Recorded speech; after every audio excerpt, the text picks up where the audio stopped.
just let me know when I'm live. And you're keeping camera 1 just on the sidelines to see how it performs, yeah? Yeah.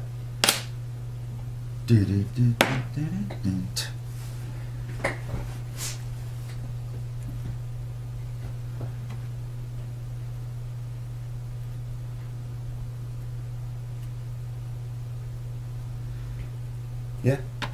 Am I on? Okay. Hey folks, good morning. Well, good afternoon. Well into the afternoon here in the UK. Little flurries of snow outside. It's having a go. It's not heavy in any way, but it's been constant, and so much so to the point where it's just not. It's melting as soon as it lands. So it looks flurry-ish, but it's drizzly snow. But anyway, hope you're doing well, and hope you're keeping well, and doing what you can on a Sunday. BOAC 747 there. We'll talk more about that on the next show with models, because I've also got this Virgin Atlantic 747 that's bank shot. Better with the gear down.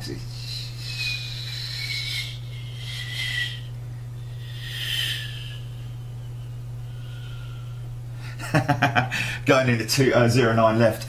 09 right. No, 09 left, isn't it? Yeah. Forget the operations. 09 left, of course, for landings on 09 operations. Yeah, so we'll do the model and all that on an upcoming day. So I want to talk about the BOAC 747 special. Aviation Retail Direct are basically involved in this whole thing. Under licensed by Boeing, under licensed by British Airways, fully legit, full 100% retro Boeing 747 die-cast model, 1200 scale, and she's a beauty. We'll talk more on that later. This one from Gemini Jets, 747-400, that I'm using for the edit, when I do the edit with Virgin Atlantic. I'm going to put the 747 and take still pictures of it going across the map with the waypoints that I got from Zane and the crew. So that's going to be sort of like a bit like a morph type thing with the pictures of it like that, just to see whether it works. It might not. I need a camera over the top of it so I can just snap it at intervals like that. It's quite complex, then I'm going to be able to do it myself by hanging one of the cameras over the top of it, or even using the iPhone or whatever. Kind of make it a little bit, gimmicky, but still pretty cool.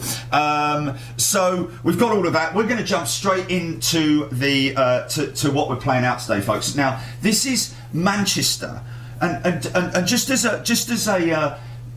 let you know, and I don't know if you're aware of this, but we've done 43 live shows from Manchester. That's pretty impressive, isn't it? And it's a long journey. It's like 3 hours from here to there, and then there's obviously most of the time I'm spending the night over there so that I can get a full day in. But of course, it's all going to be different, isn't it, when we get back out there, because it's going to be low traffic, but at least we'll get to see it starting up again, because I think it will. As long as everything works, it's going to start rolling quite quickly in terms of people travelling.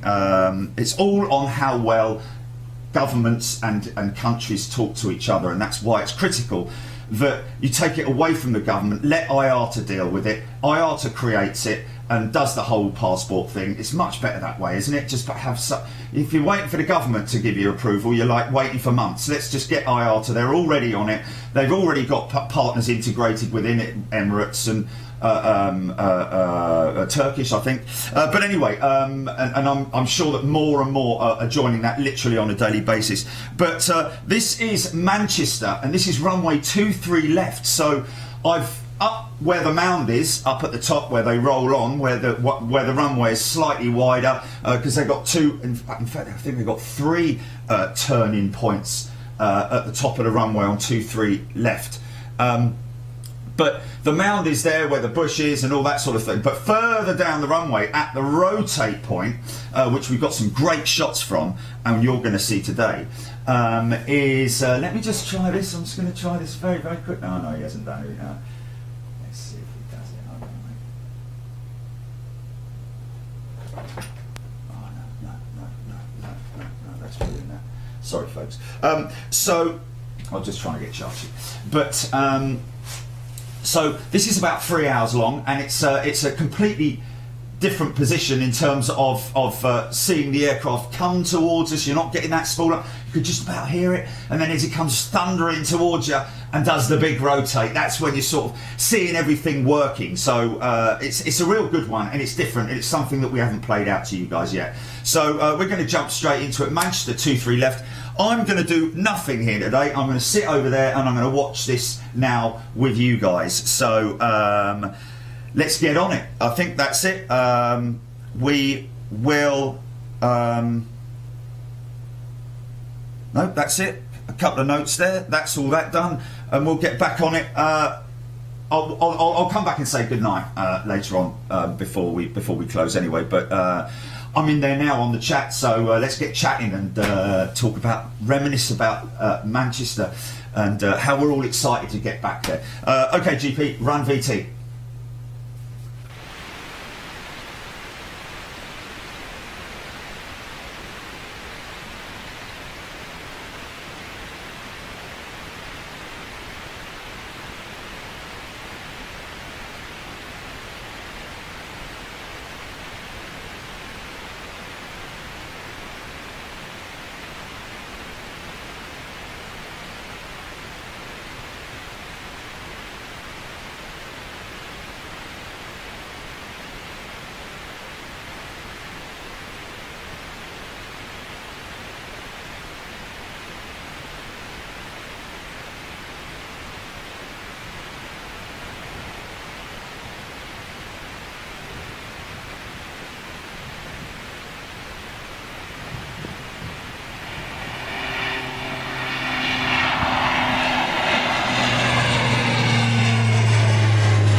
Get it. Go on, get it. Are you standing by, Julie? Do you want to run titles? So we can get the show on the road.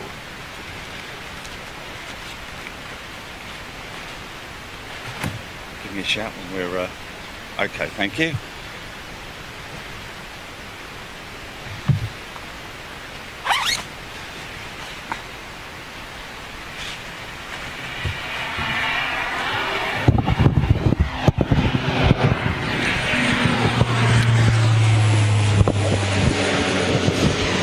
David, what's his name? David, what?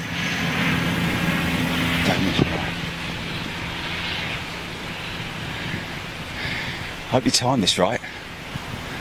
It's going to be... Blimey, well, this is going to be a very... Okay.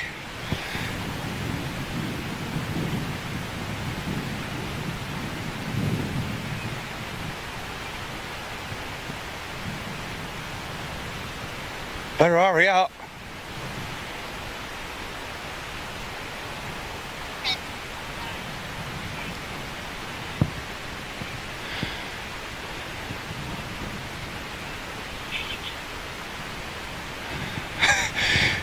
Morning folks, Big Jet TV, it's the weekend show. It is Saturday, it is currently just coming up to 9 AM here in the UK. We are at Manchester, 2-3 left departures, and we're going to get straight on with the action. Watch this Qatar's 350.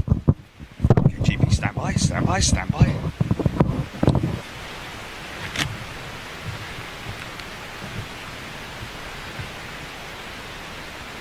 Oh, she's beautiful, man. Now listen to these engines. We were at Airbus this week, folks. Visited their wing facility, wing assembly plant in Broughton in Wales.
Yeah!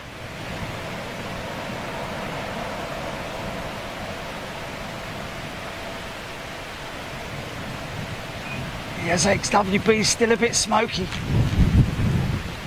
Some of you guys may have seen that go-around footage that we shot of a Qatar 350 1000 at London Heathrow doing a go-around procedure, and wow!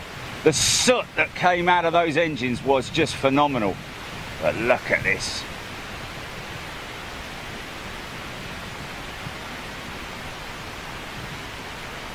Low cloud base this morning. Broken cloud, slightly broken cloud. Couple of layers to it. Cirrus at the high stuff and some low cumulus affecting us here, but still getting some good shots going out. Yeah, see you later. Straight back with the action.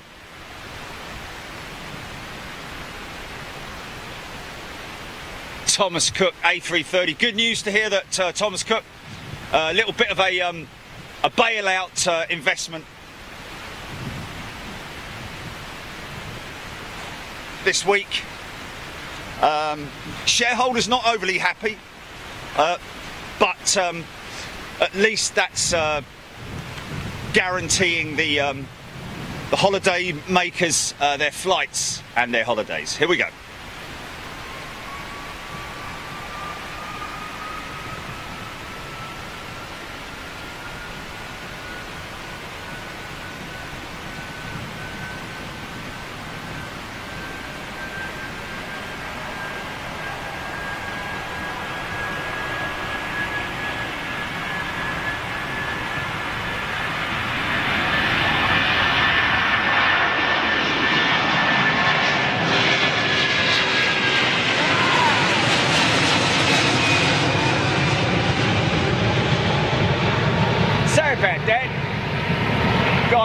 That went so early that it even my iPad got in the way.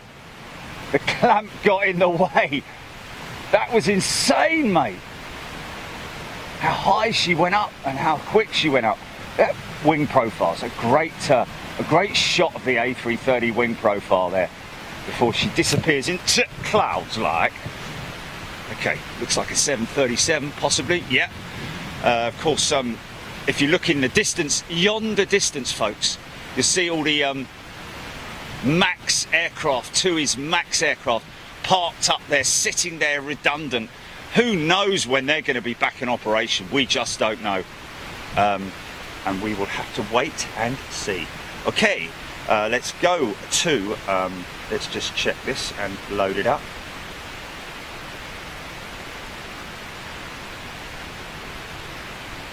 Yeah.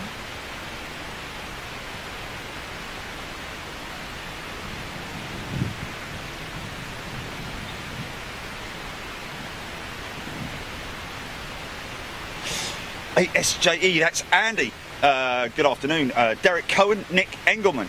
Good morning, Adrian James. GP, have we got freeview comments on YouTube, or are we just what we got? Ian, Kaylee Seymour, Matt 52, Graham Hill. Good morning to you, Dane Grayson, Lee Smythe. Let's grab this one.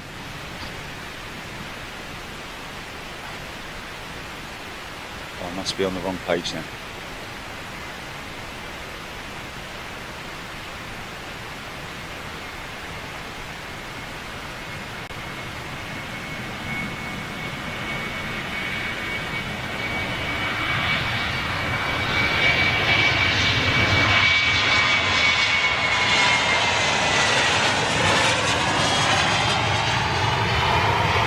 Now that's a normal takeoff run.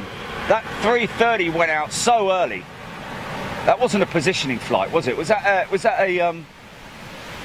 that 330 that went out?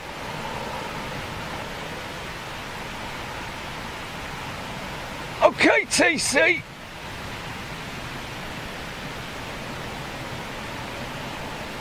Is it a Glasgow positioning flight? Yeah. So that's why that Thomas Cook 330 went out so early. And went up like a skyrocket. Come on now.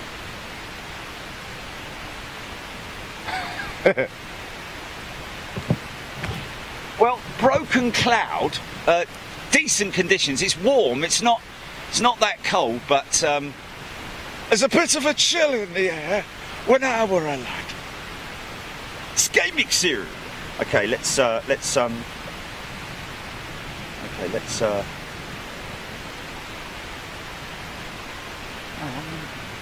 here we go. Come on, man, come on. Let's go.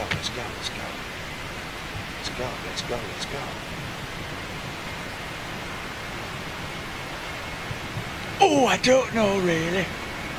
Here we go. Try and get his nose wheel going off the ground. Yeah!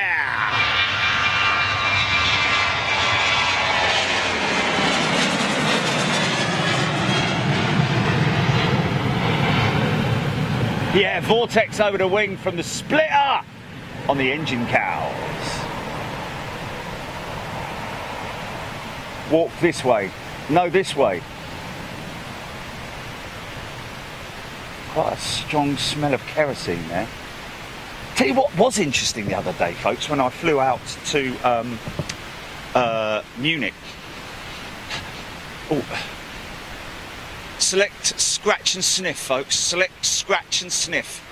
Smell-o-vision. Activate smell-o-vision. Plane spotting Ringway. Good morning, Johnny Burr. Hilary Todd. VJ Verdi. Good morning to you. Plane spotting Ringway. I am going to Barton today. Fantastic. Tamo 100. Good morning from the Netherlands. Jonathan Sims. Good morning from Somerset. Hello there, my lovely. Steve Hathaway. Yeah, there we go. Going to Glasgow. That 330. Here we go. 737 Ryanair. Another one. Through the gate. You see how they have to flatten out those engines, specifically for the 737, the CFM 56 engine. See the flat bottom to them because of the clearance.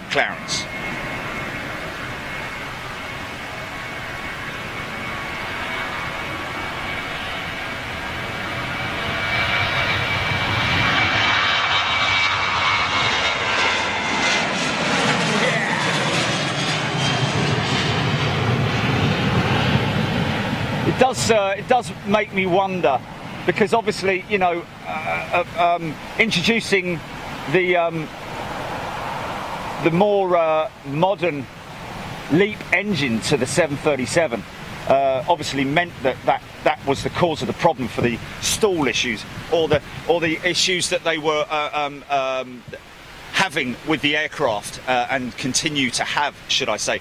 Why they didn't look at extending the undercarriage, I just don't know. I know it's a big, massive revision to the design of the aircraft, but kind of also looks a little bit sloppy in terms of the fact that they maybe rushed the whole thing through. Anyway, good morning, Hilary Todd from Sicily. VJ, Pang Pang, hi, actor Sean Johnson, good morning to you, Rob Cartman.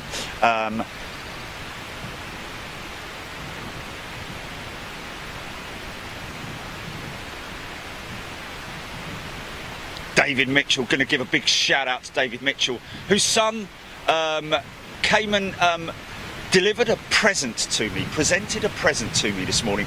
David, thank you so much. Some of you guys might remember he took a picture of me at the South Bank some time ago. Lovely fella, one of the few guys up here.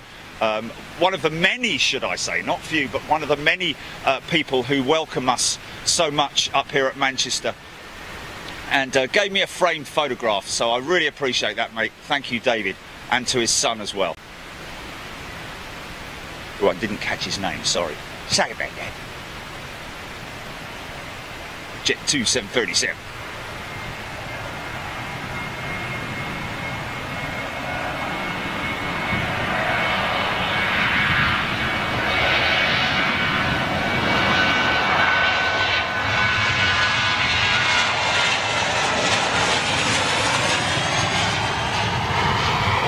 Flat bottom girls, you make the rockin' world go round.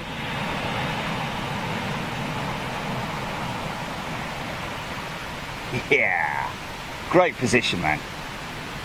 Good to switch it up every now and then, folks. These elevators still in the climb position, obviously.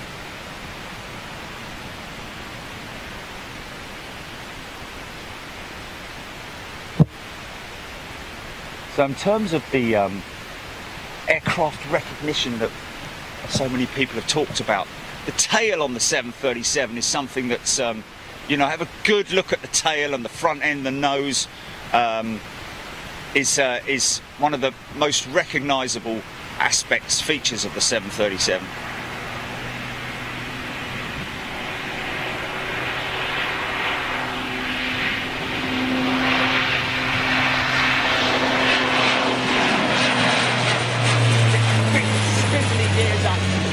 How quick that gear goes up.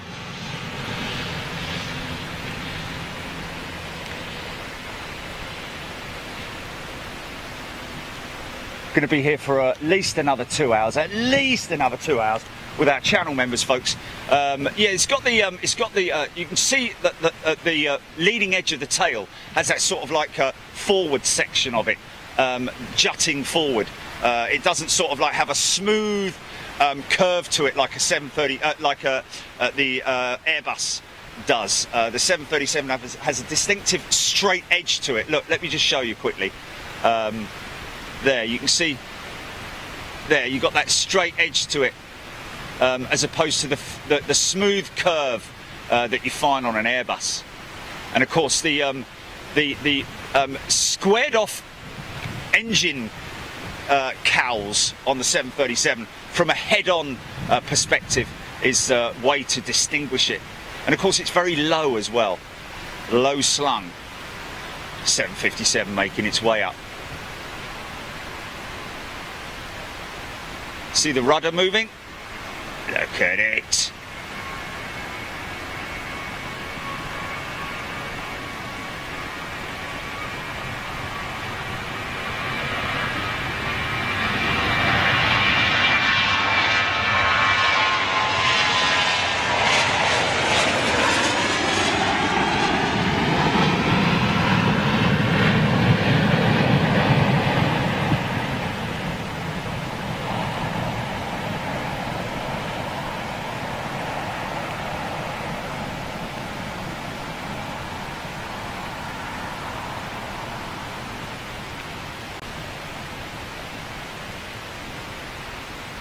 So the 737 not sporting the flaperons like the bigger, larger winged Boeings, 777, 747, and of course the 787 Dreamer. Look at that. Yeah, look at that beauty right there. Is it? Okay, good.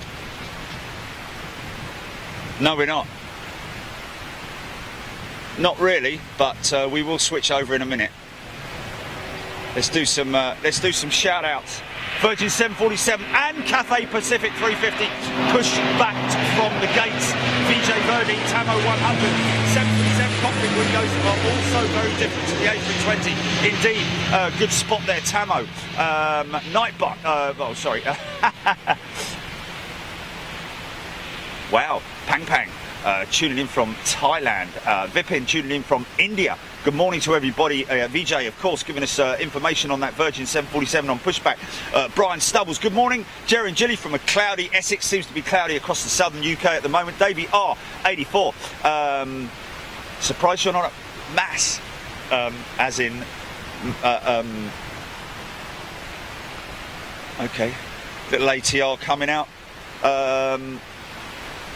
Lee Davis, no MD-80 this week. Well, wouldn't that be a great thing? Seeing that go out from this position. Keith Bryant, good morning to you. Boeing 7673, hi to you. Suzanne May, John Bailey, won't you come home? Simon Hardy, Pang Pang, Rob Cartman, and all of you guys tuning in right now on Big Jet TV, YouTube, and let's jump over to Facebook right now while this ATR just sits and waits. What's our runtime, GP?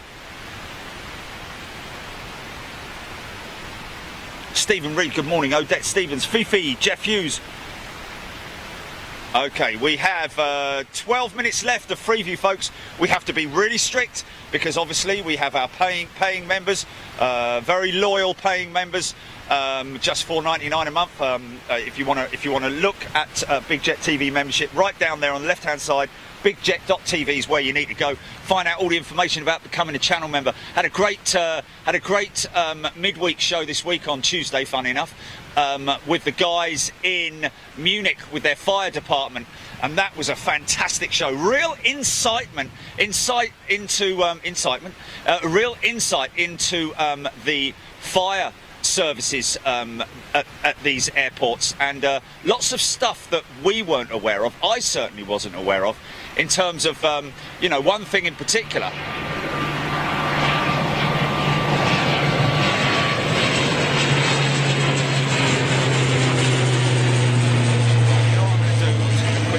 One thing in particular was how they fire up the the fire test rigs. The actual infrastructure itself is fired up using gas from a remote gas station, as in not fuel, not liquid fuel gas, but gas.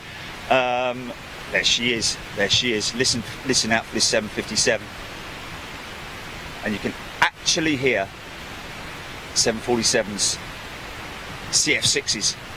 CF6 is powering the Virgin Atlantic 747.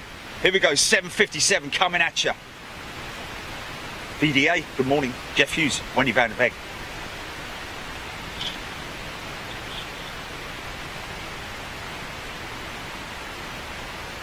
I'm going to rig comms up, Julie.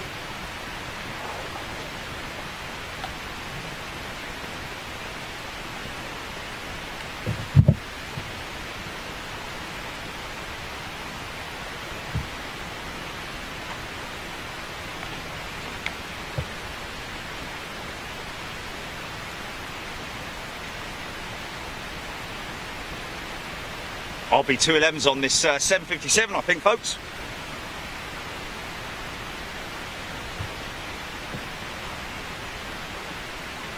Alison Thornett loved the show from Munich. Well, I edited it yesterday, and I didn't actually realise it was so good. It is really, really good.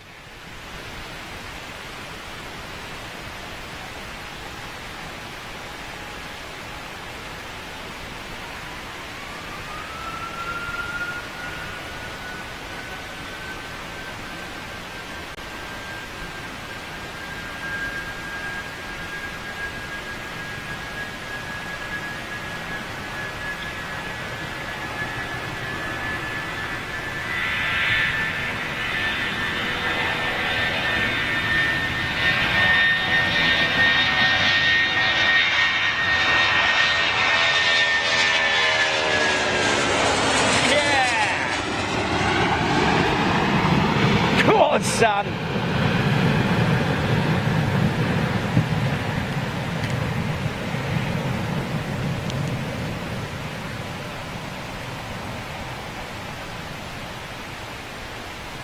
Beautiful. Beautiful. Little bit of aileron action going on there. Seems to be a straightforward, straight out departure. There's one for VDA and Wendy. Lining up, Shirley Burge, good day. Katrina Ina, good day. Got him coming out, folks. So that might be our curtain call on Freeview. Not going to get to see the 350, although we did see that Qatar 350 going out right at the front end of the show. Okay. Oh, it's being pushed back to gate then. It's being pushed back from remote to gate.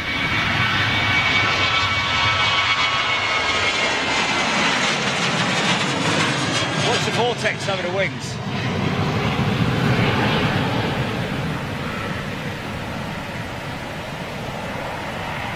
See, ever so slight micro adjustments on the ailerons. And what appears to be sort of like for stability, I think, maybe just to smooth up the ride, is the sort of like wing, like flapperons stroke ailerons. Good morning, Stephen Reed, love the 757. Fifi, Sarah, none shall pass, good morning to you. Hello there. John Hucklesby, Trisha Guy, there, and everybody watching on Facebook, good morning. If you're watching right now, also on Periscope, folks. Little platypus.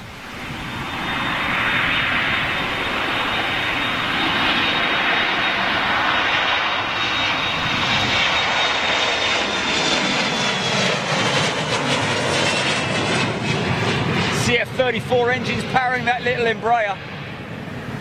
Yeah.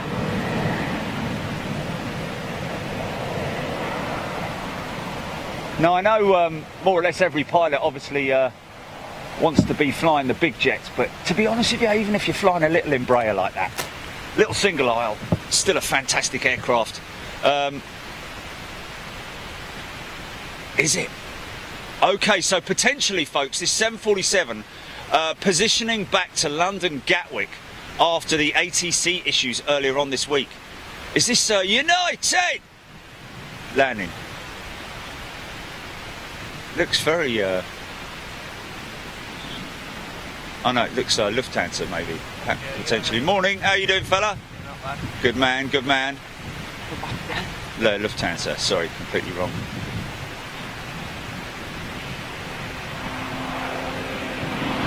So yes, potentially little flight going out.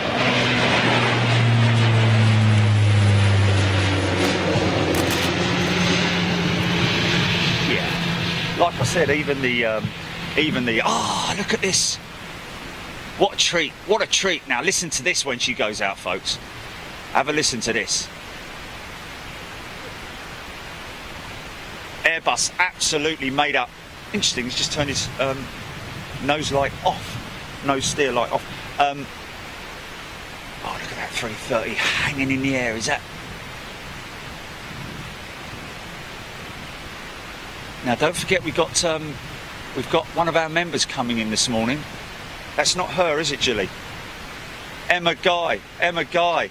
This is Emma Guy landing. Oh, hold that Swiss 220 for a second. You'll listen to those engines spool up, man.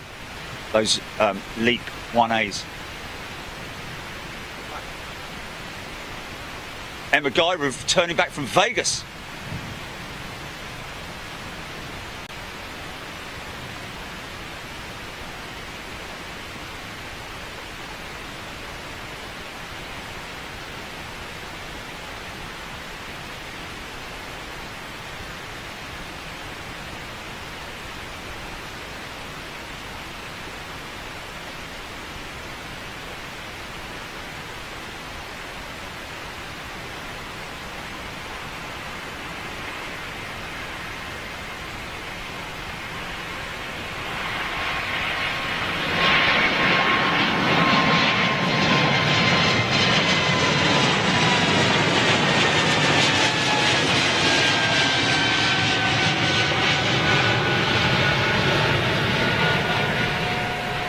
Yeah.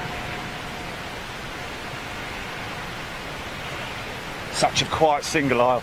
Okay, folks, well, we never cut you off right in your prime.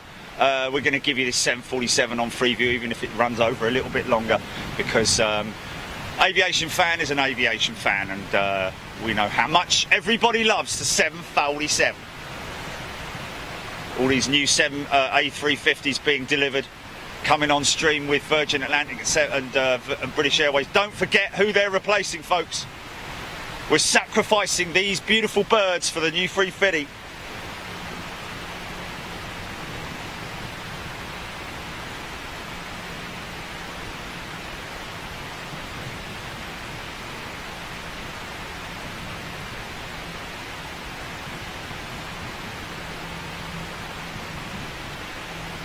This is a positioning flight, don't forget, potentially, back to Gatwick, so she'll go up pretty early. Very little fuel, no passengers, no luggage, no cargo. So this could go up in about 600 yards. Here we go.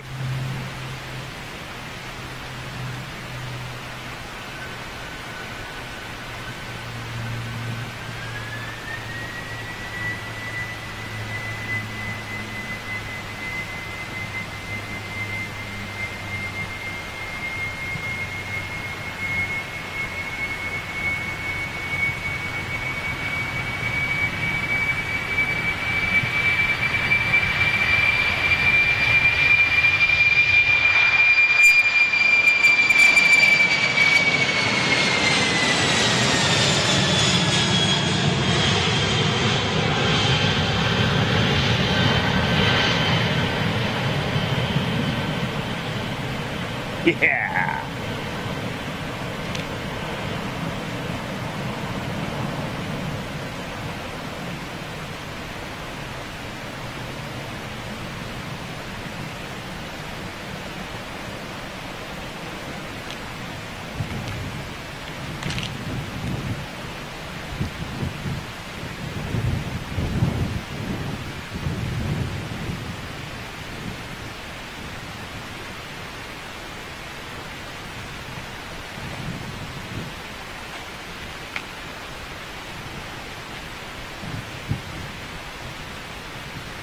Oh, it's going to Belfast, is it? It's going to Belfast, is it?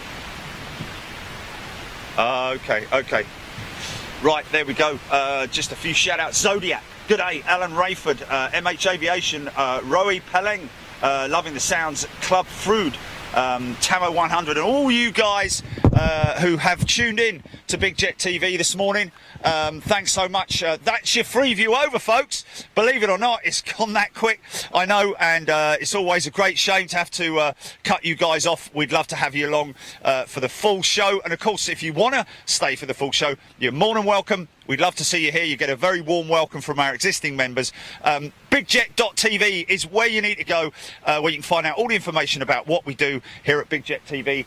And we'd love to see you there.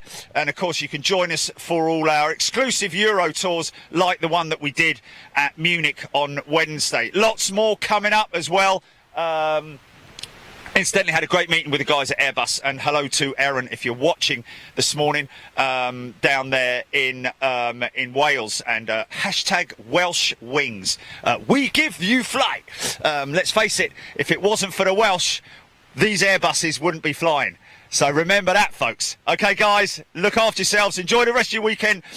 Drink responsibly, gamble responsibly, and always give love to the animals, folks. Look after the animals.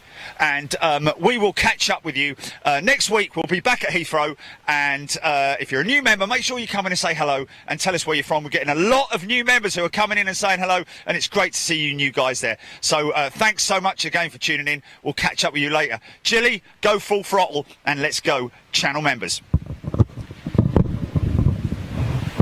Righty-tighty then. Righty-tighty. Okay, what have we got? What have we got? That's interesting. Look.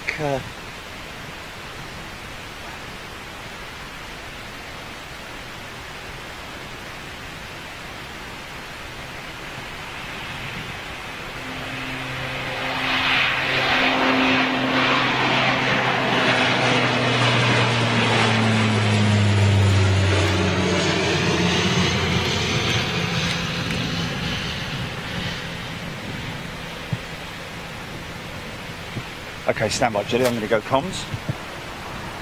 We've got an open runway, and we can say hello to the masses. Right, let me just switch out of here and switch the channel. Big Jet TV. Okay.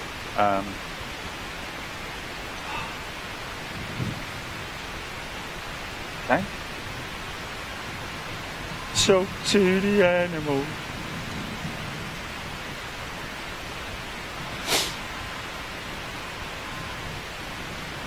It's the boys and girls, of course.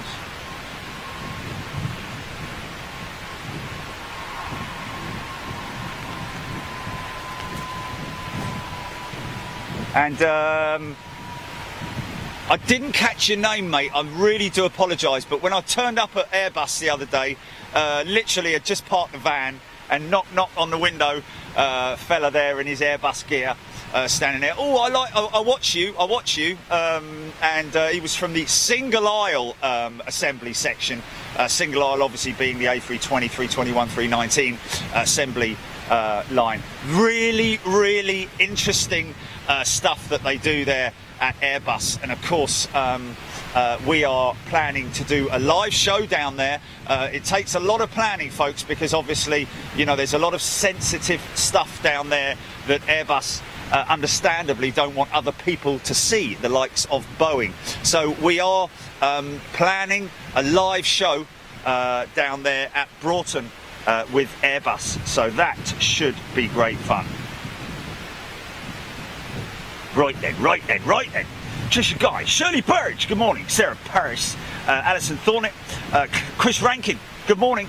Debbie Oatley, Jason Wilkerson, good morning. Very overcast there, lovely and sunny here in London. Sunglasses, wow. Okay, well, you know, to be honest with you, sometimes it's a little bit of a break from the norm, having, you know, being nice and overcast. Still warm conditions, but overcast.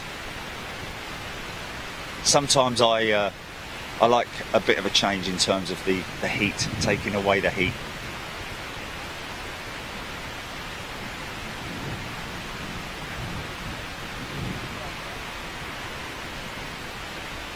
So I think that sound just reaching us from that Bombardier. CF34 engines on the fuselage, I think. Still running those. Okay. Got a little bit of a break in the conditions here. Mikey Van Der Aaron, good morning to you. Smithy, where's love? Stuart Ashlet, where's love? Darren Golding, happy birthday to you, my friend. Happy birthday to anybody whose birthday is today. To you or any member of your family. If I manage to get it, we will give you a shout out. Joe Cameron just finished catching up with the Munich show. It was epic. Tell you what, it was, and like I say, very interesting to see that they use gas as opposed to fuel. I mean, I'm not sure whether it is the case, whether all of the fire services at these airports use gas, but I can imagine, I completely understand why they would use gas, because it's a controllable substance, obviously. Fuel isn't. Once it's on the floor, it can go anywhere, so it's difficult to obviously keep it in one place. So I can imagine that's why they use the gas. Jason Wilkinson, are you planning on a holiday this summer, Jerry? No. To be honest with you, I can't go on holiday. The only thing I could potentially do as far as a holiday is concerned is grab myself a few days, maybe a Thursday, Friday and Saturday, and then do a show on a Sunday or something like that. But other than that, I'm here just for you guys, and trust me, it is hard work. I'm fortunate enough that I don't have to get up stupid o'clock in the morning, jump on a train, do a long commute, come home at 10 o'clock in the evening. I work from home. Obviously, I work from 9 through till probably 7, 8 o'clock at night. Literally on the phone all day to Jilly. We're constantly working on stuff, doing edits, updates to the website. Planning is a big part of Big Jet TV. Content generation. Check it out. United States. Where's she at? Where's she at? Where's she at? Come on, son. There she is. There she is. There she is. Lovely, lovely, lovely. Smoky Joe.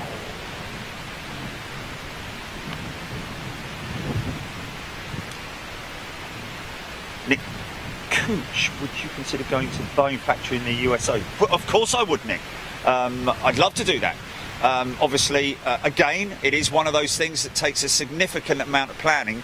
The show with Airbus is something that we feel very honoured to be part of, and to be honest, I know that the guys at the Plane Spotting Live show that's going to be on BBC this month, at the end of this month, I'm just going to come back here because otherwise it's going.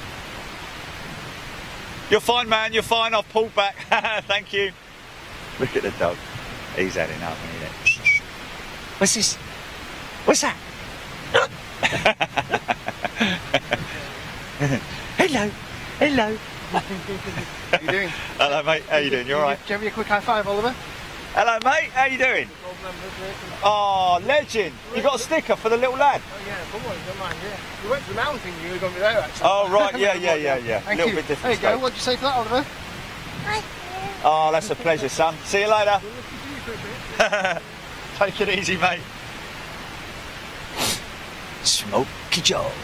Yeah, so yes, obviously, we would love to go across to the Boeing field.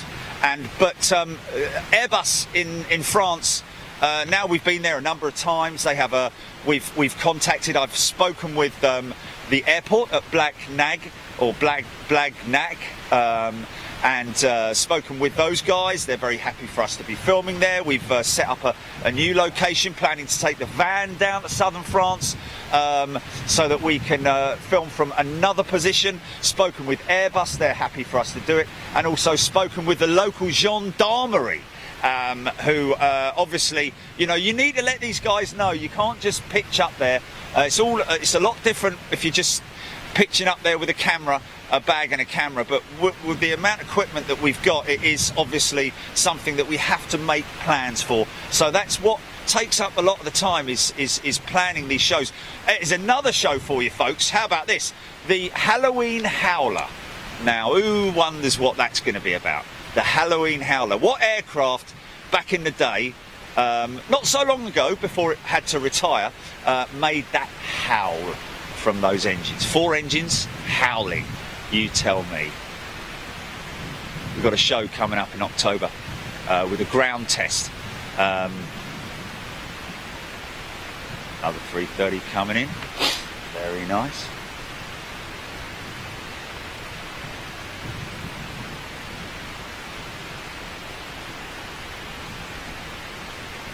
Obviously, as you can appreciate, things with Boeing not going so well at the moment.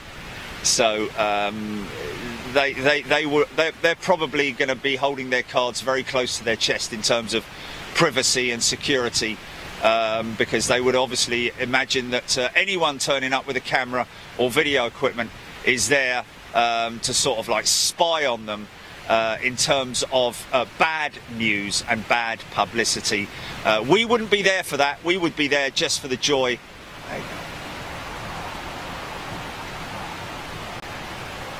Of watching the aircraft and seeing all the new deliveries, ignoring the whole 737 issue, of course.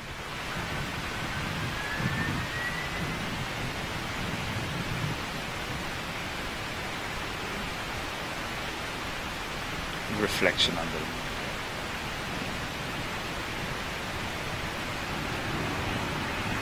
Still haven't gone to comms.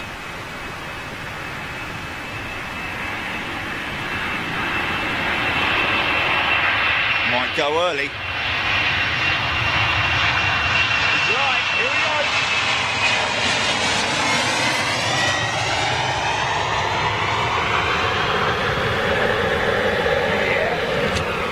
Dude, we're going to have to move up a little bit. These guys are in the shop.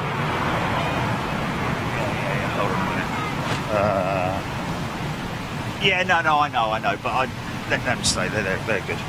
So we might have to make an adjustment on the leg height. That's all.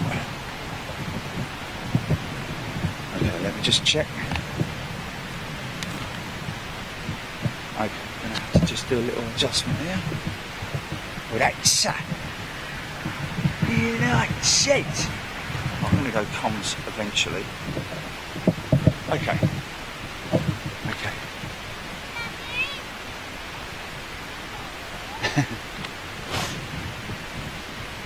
Caleb, weather dude, good day. BDA, Joe Cameron, Andrew Flyer. 737. Peter Room, good morning. Leslie White. Caleb Weather Dude's birthday as well, I think, by the looks of it. So happy birthday to you, Caleb. Heading over to YouTube now. Hello, what's that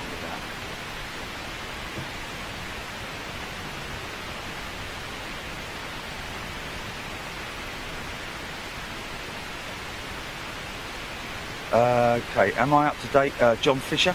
I'll bet that Boeing would actually be quite receptive about now. Well, yes, yeah, you would think so, but it is questionable. Of course, don't forget we've got the LAX trip that we're hoping to plan quite soon. Right, okay, just stand by. Andy, Virgin 330 on radar, taxiing for takeoff VS85. Thanks for that, mate. Mark Matthews, adjustable legs.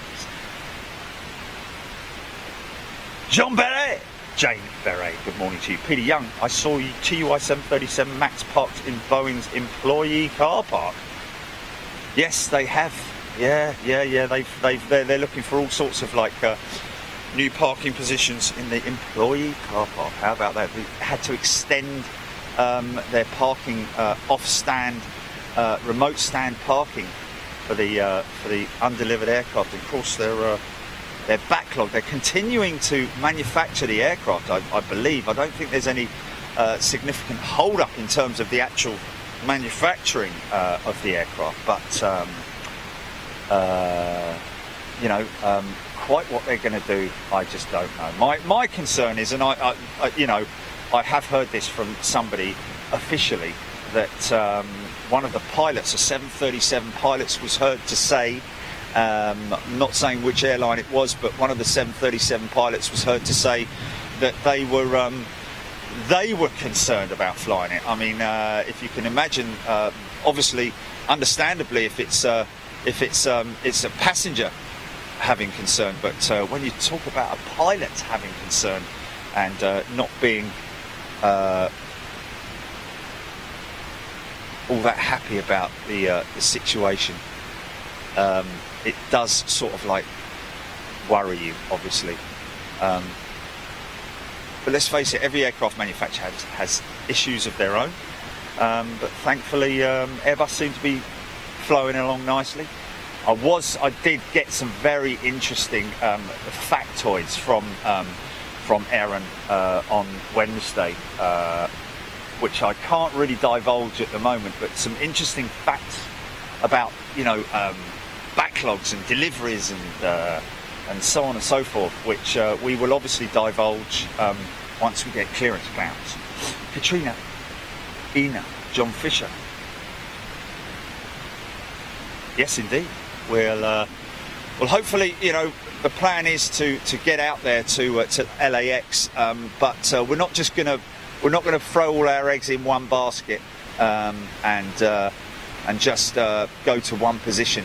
We're going to obviously need to do quite a bit of planning. Of course, we've got our member out there who's got a house, one of the closest houses to LAX, which is sounds like a dream, to be honest with you. Adrian James, Big Jet TV members, big shout out to Katrina Ina. New job as a ramp agent at Berlin. Wow, well done, Katrina. I didn't know about that. Barry Burns, good morning to you from Milton Keynes. Stephen Owers. Hey, there you go. Stephen Owers just received his stickers, one on his phone and one on the laptop, and one for the car. So there we go. Tommy Ernst. Yes, Tom. Yes, I think that's kind of the same sort of like general consensus of feelings amongst the general public in terms of the safety of the 737 Max. It's going to be years. It's going to be years. I think it's in terms of waiting for it to be.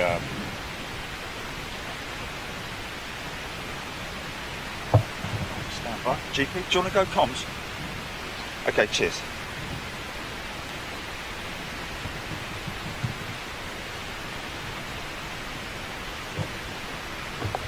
Ocelot snoozes.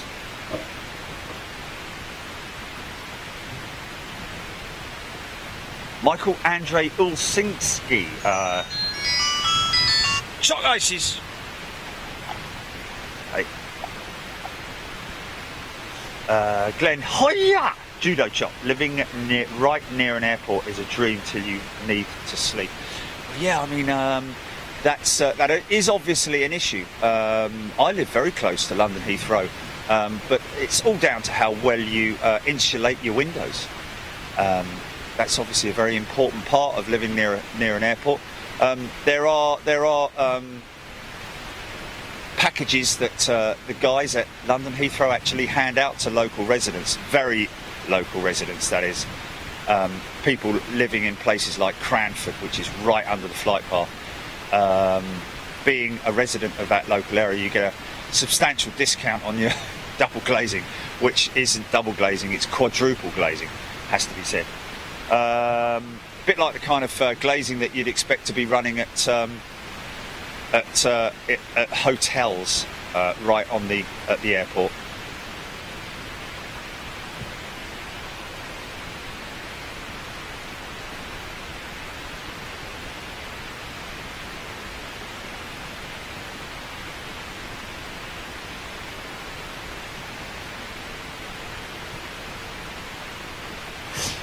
Yeah, interesting.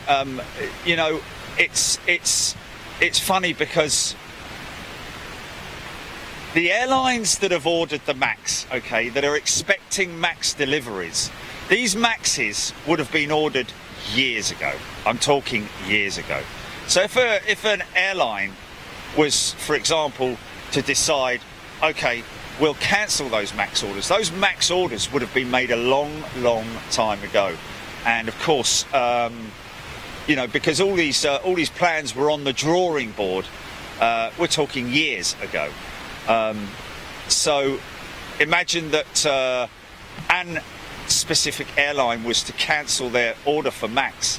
They'd have to go to the back of the queue, literally, for orders with the likes of Airbus. And there you're talking about sitting around waiting for 6, 7, 8 years, folks, for the aircraft to be delivered. Here we go, 330 coming out now. Tommy Ernst's favourite engine, I think this is the Trent 7 on this aircraft.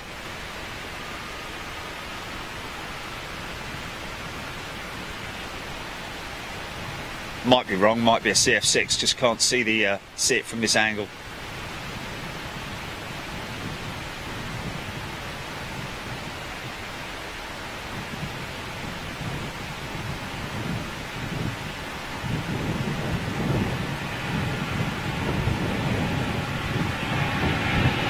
They're Trents.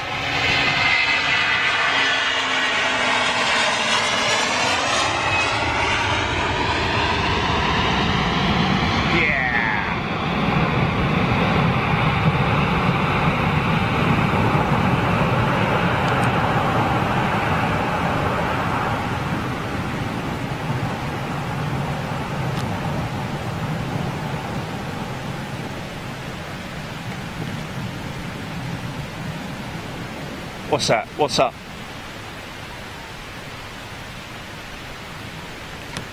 Yeah. It's not raining. Oh. It's like it's raining. Okay. Okay, so apparently we have some slight audio issue, folks. This is the standby mic that I actually took out to Munich with me, so let me just see if I can move it and see if it makes any difference. Is there? Okay. Let me just move it there. How's that? Alright, Fred, Darren Golding, Matt 52, Tommy Ernst, Phil Loxon, TAP brand new, Neo on approach. What's that?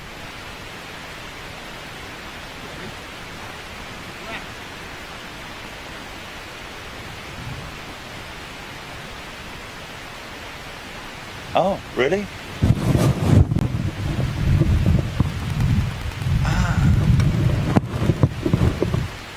Just taken the muffler off. Has that made any difference? Oh.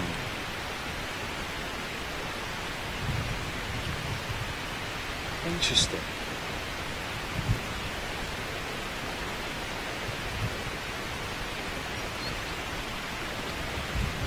It stopped. Did it? Ah.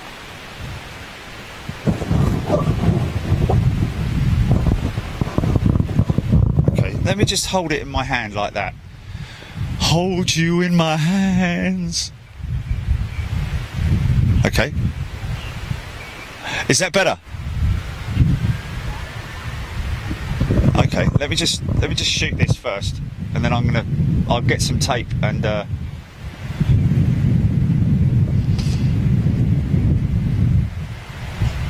CF6 is on this one. Watch the undercarriage unload.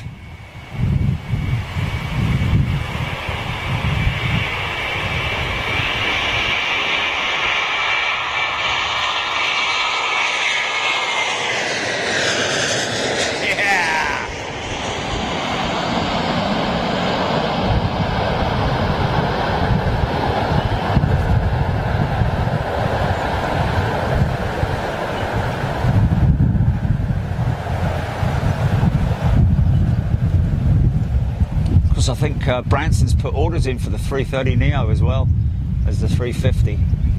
I believe Bonnet de Douche coming out. So let's just, okay, just check this audio now. I'm just going to hold it.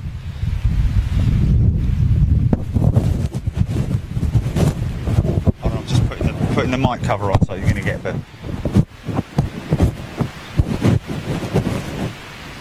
Okay. Okay, so how's that? How's that now? I'm holding it.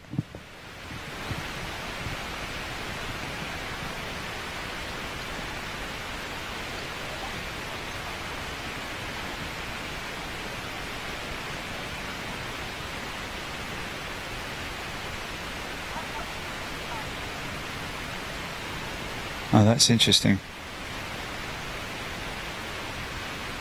Okay.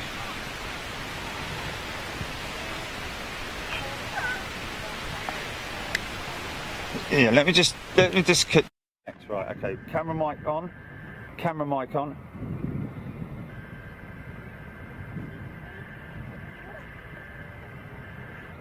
Yeah.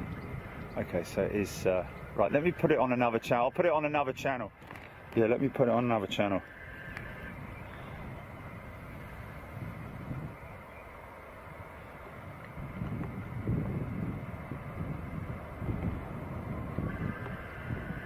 Stand by.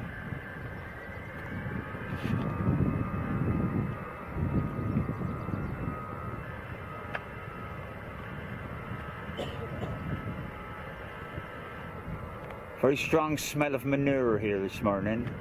Farmer must be putting up muck spreading on his fields there.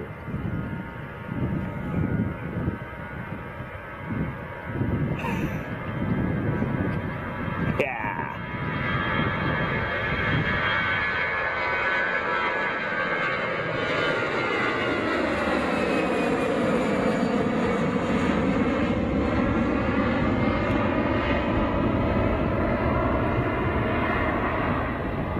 Yeah. See what I mean about single R's even looking good from this spot, man. So, right, okay. What I'm gonna do is I'm gonna disconnect the receiver.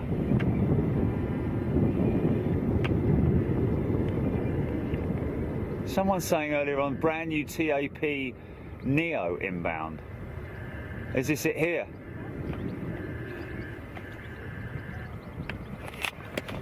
May have even seen this one at the on one of our Toulouse visits.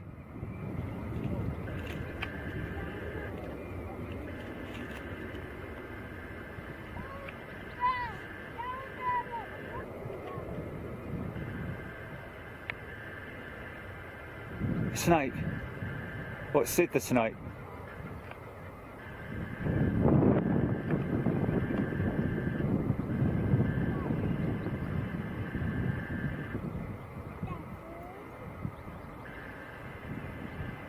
Wow, those things can stop on a dime, man. Highly efficient engines, but just as efficient brakes as well.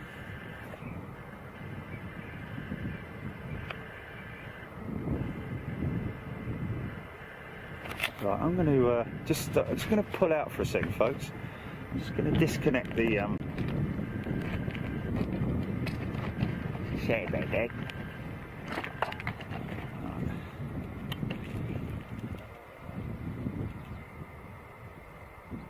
Yeah, Rob, that is interesting that you say that. Brian Wake, yeah, thanks. That camera zoom issue, noise issue, is something that I am aware of, and something that's going to be addressed next week. If you listen, I don't really want to let you listen to it because it's something that we picked up at Munich. But when you zoom slowly, it's fine. But when you do this, did you hear that, Jenny? Listen. Yeah, see, it's a mechanical sound that's inside the camera, so that's gonna have to be fixed. Good thing is that it's I've got the people that actually fixed the last camera, or at least attempted to fix it and failed. But that was because of the lens issue. So this is an issue that they're going to pick up on, and the good thing is that we've actually got some proof, so to speak. Okay, I'm just going to check this.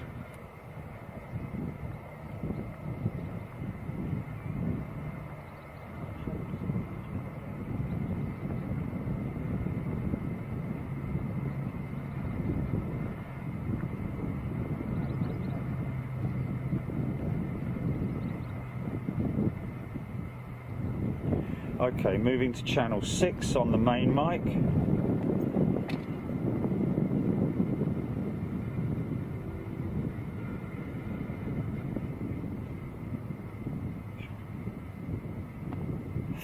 Joachim B, just talking about the fire brigade training units. Well, he's talking there about the actual the superstructure that we're used to seeing. The answer to that is maybe in the UK, because the one in Germany that we saw is actually is a different design than that, ever so slightly different design. The actual the top engine at the back there, that sort of like looks a bit like a DC-10 or an MD-11 or whatever, is much smaller on the one that we filmed in Munich. So I'd imagine that there is a manufacturer that constructs these things, yes, but in each individual country, I would imagine, because that would be one hell of a heavy thing to be transporting around the world. Right, I'm going to go to channel 6 on here.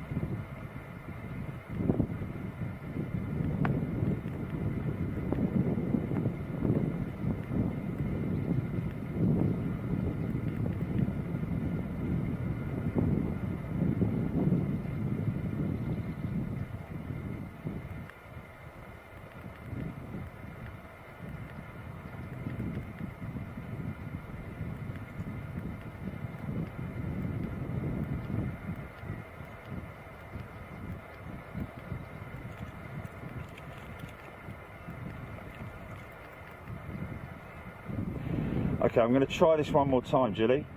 Just change the channel setting on the mic. Now, don't forget, folks, that this. Let's just try this. Let's get. No. That's because it's on the.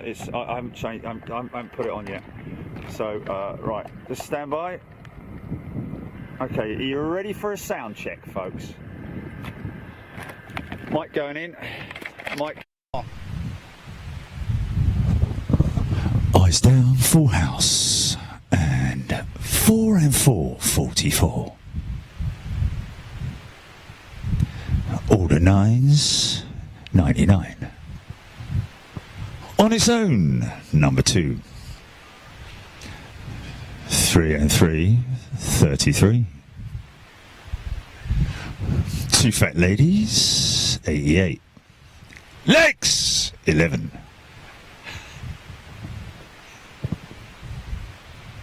Right, anyway, can we just start? Is it working, or is it still the same?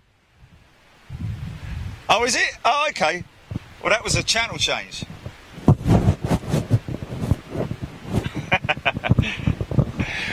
Congratulations, Margaret from Scunthorpe. They're winning with a full house.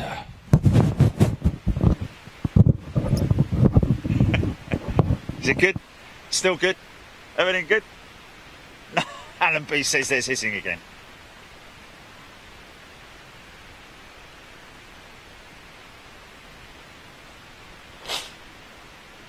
No, it's Caroline Blair say.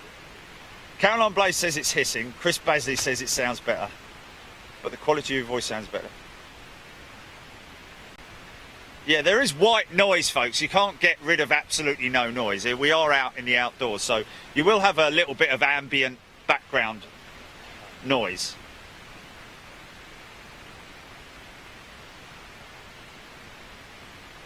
Okay.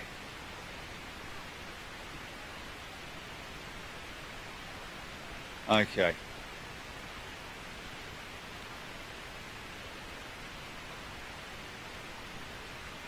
See that regularly at Manchester.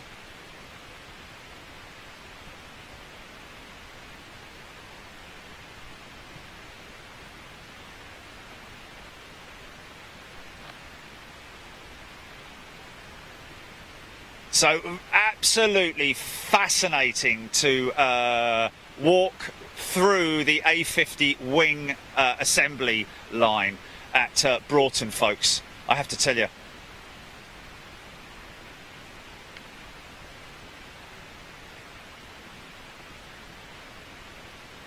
Yeah, Mark Baker. You're right. So the skin of the wing, one particular component, which is, you know, extremely efficient, obviously, in both its quality of and its capability, flex capability, of course, and the fact that, don't forget, the wing itself is the fuel tank. That's a very impressive part of it. The entire wing is basically assembled. All the stringers attached to the skins. Those skins are separated, and then they go obviously for the top and the bottom of the wing. That then gets all attached in jigs. There are jigs. Alan gets jiggy with it there along the line. 4 or 5 jigs I seem to recall being in there at any one time, and then more forming and outfitting going on for the leading edge and the trailing edge, obviously the flap hangers and so on and so forth. All the attachments that go with it is absolutely fascinating. And what is also very fascinating is the thickness of the carbon, the composite that makes up the wing skin is very impressive indeed. 6 sets of wings a week on single aisle, I believe they're pumping out. And they cannot manufacture these aircraft quick enough, folks. That is the impressive part of it as well.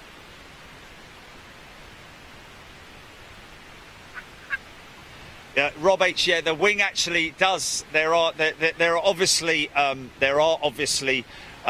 cells within the wing, but the wing itself, as opposed to wing tanks, as before with the older style aircraft, the modern day aircraft, actually the wing forms the tank, and therefore has cells within it, but not physical tanks per se, you know, as you would expect normally.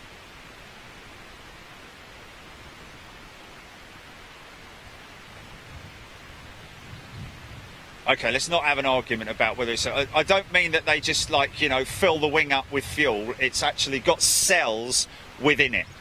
And those cells are also carbon as well. So as to maximise fuel capacity, so to speak, rather than just being limited.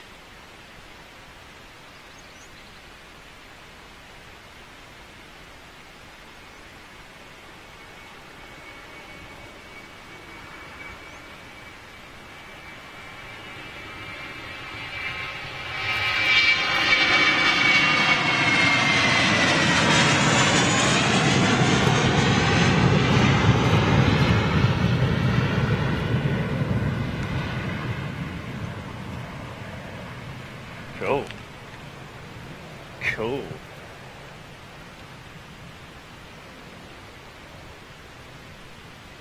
Little lufty touching down. What's that, mate? What's that? Where? What, this lufty?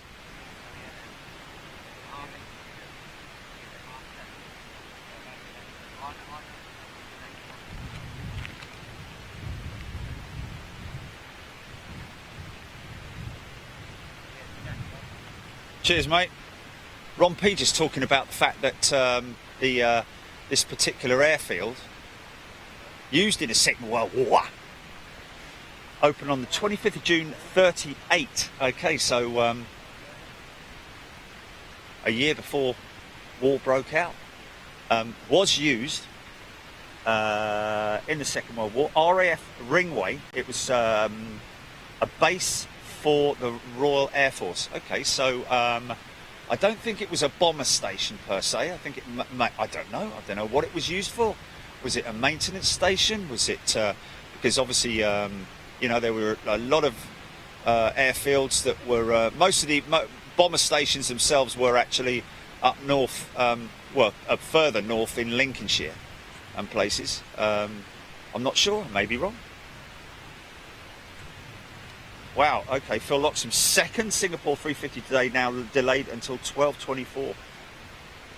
Wayne Collier, Alan B.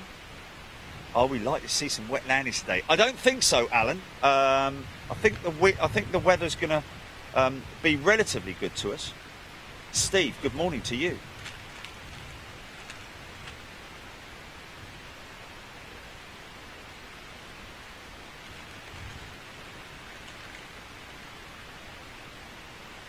Doug Whitcomb, any visits planned for Hamburg? Yes. Now Hamburg, a big freight hub, and we're looking to do something with Volga Dnieper down in Hamburg. So yes is the answer to that.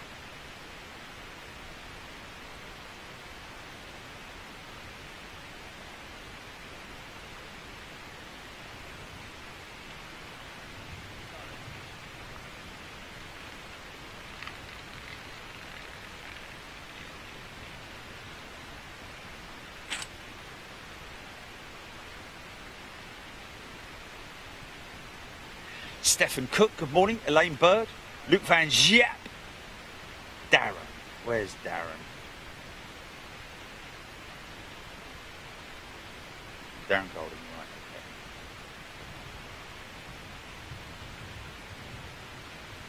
Yes. So, like we were talking earlier on about the Howl, the Halloween Howl, that's going to be the Vulcan, folks. 558, XH 558. Before she gets put into winter storage, they basically have to run the engines between 45 and 75%. The engine runs will be over an hour, and during those individual engine runs, they run the engines up to full power, 100%. Obviously, giving that howl that we're so used to hearing from those Vulcan engines. I think it's the same. Am I right in saying? Just have a little look.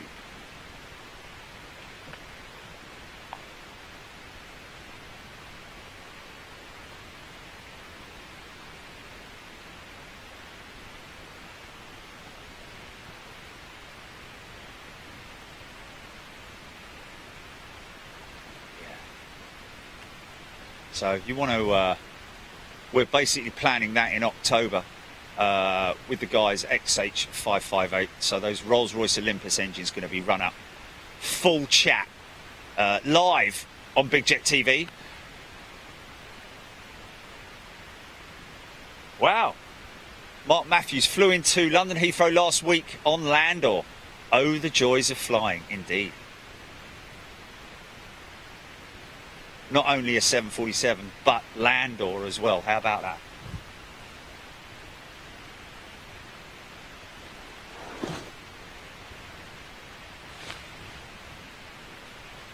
Oh, it was Fairy Aviation, was it? Oh, okay, interesting. So that's so it was a manufacturing facility, and don't forget Broughton as well. The Wellington bomber was built and assembled down in Broughton, as well as the Mosquito and famous aircraft like the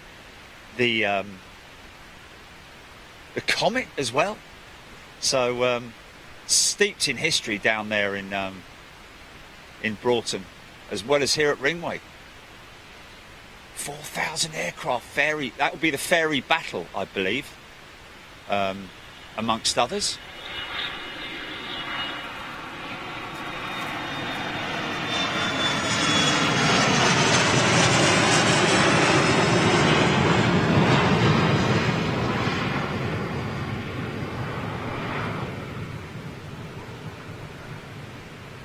Okay, we've got another 747 on radar, folks.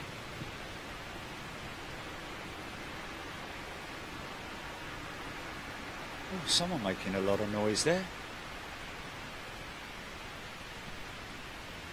So we've got a 747 moving on radar.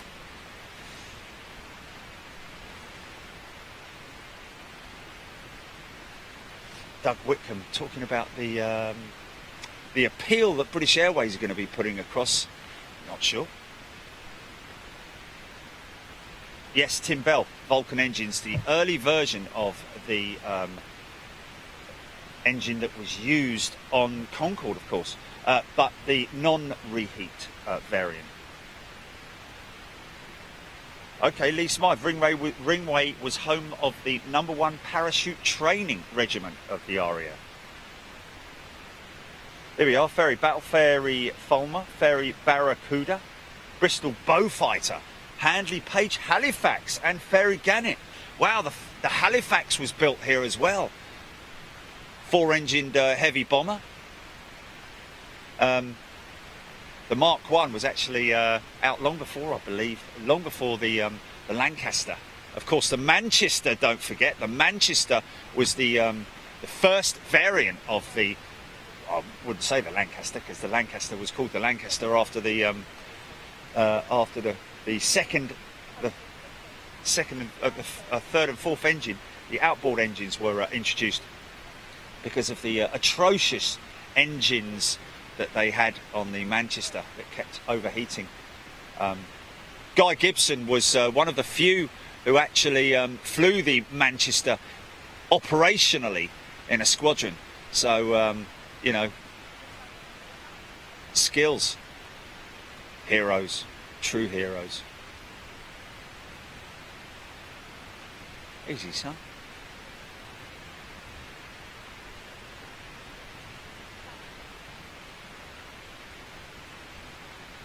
Got that 7.4.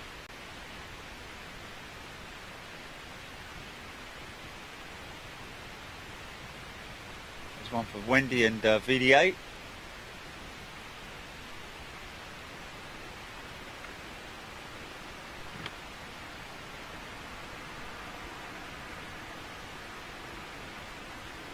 Skirly Bob Avro, of course, Avro, AV Row. Factory at Leeds Bradford built the Lancaster as well as others. Of course, don't forget all the tiny little independent factories, like workshops, should I say, that were scattered across the country, manufacturing components and parts for these wartime aircraft. What is interesting is actually that when I was last down at the dig site, that Halifax bomber that I built up, that I dug up. Hold on a minute. I've got another show that I want to let you guys know about in a couple of minutes, that we're planning on possibly even later on this month, in a couple of weeks' time.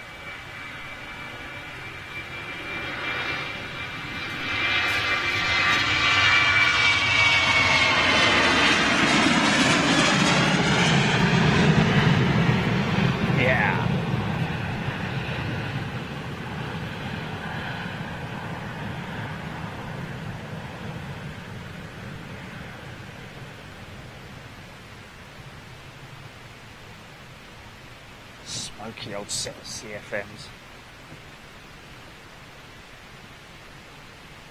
Okay, what we've got in the lineup? 737. Wow, Leeds Bradford produced over 700 Lancs. 4,000, nearly 5,000, 4,700 I think was the total number of Lancasters built in a war.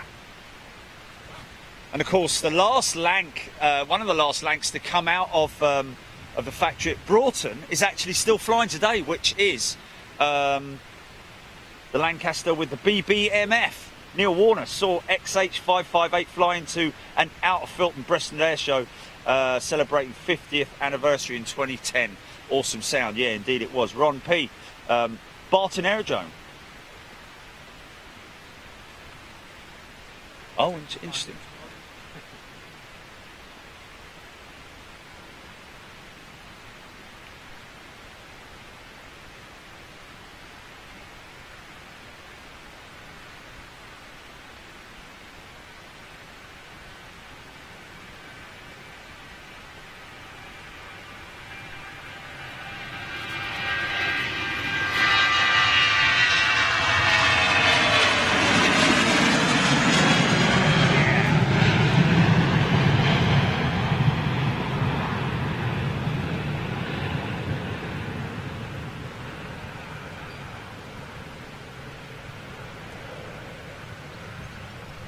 Sweet, sweet. Here she comes.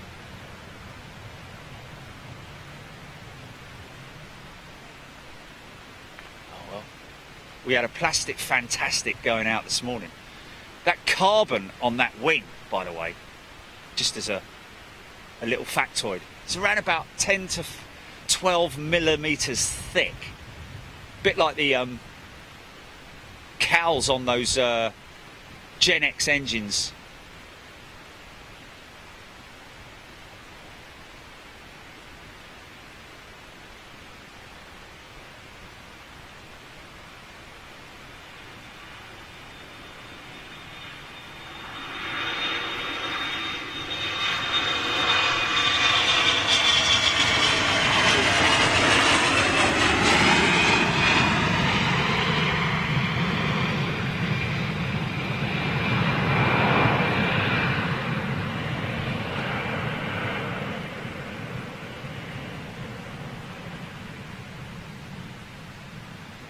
Pocket rocket, proper little pocket rocket. Here we go, folks.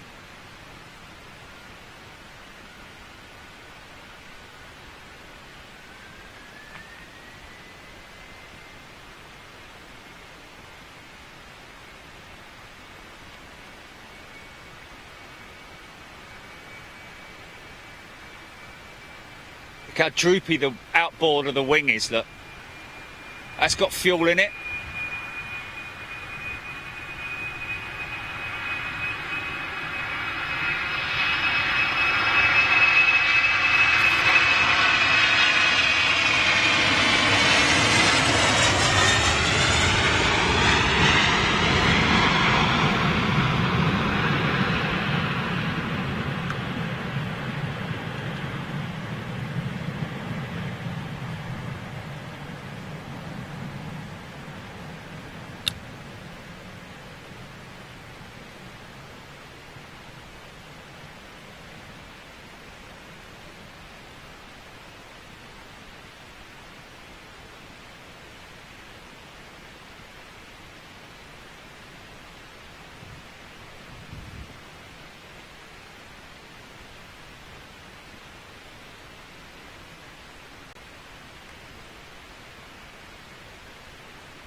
Yeah! Wow! Come on, that. Yeah!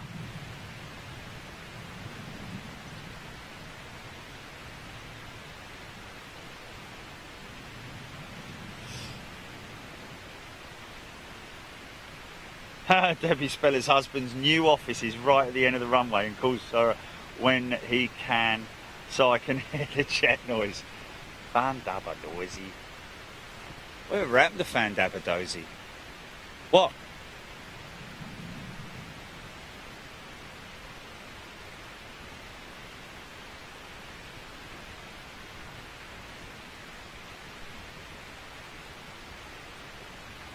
Hello, mate.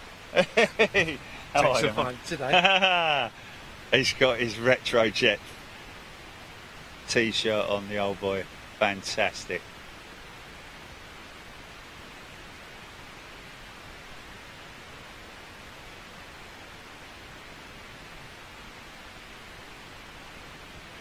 So EasyJet doing its usual sort of like leaving the stand on time, or a little bit early maybe, in order to save a bit of money, but at the same time come out and sit at the end of the runway and burn fuel, which kind of like is a bit of a negative economy for me.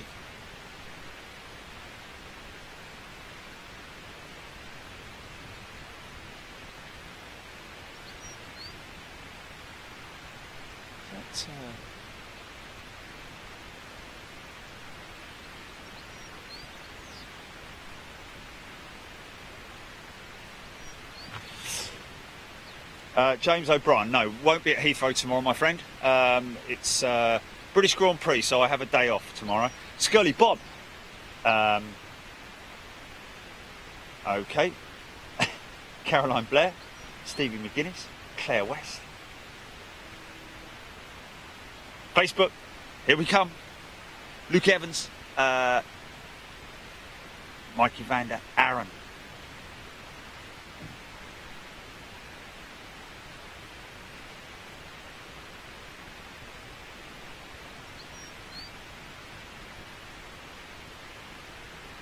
Yeah, for me, unfortunately, it doesn't become apparent just how good and informative and educational the show is until I come to edit it, like I did that Munich Fire show. It is a fantastic. It was really, really quite educational. Thanks, Smithy. Appreciate it, my friend. Beverly Youngs.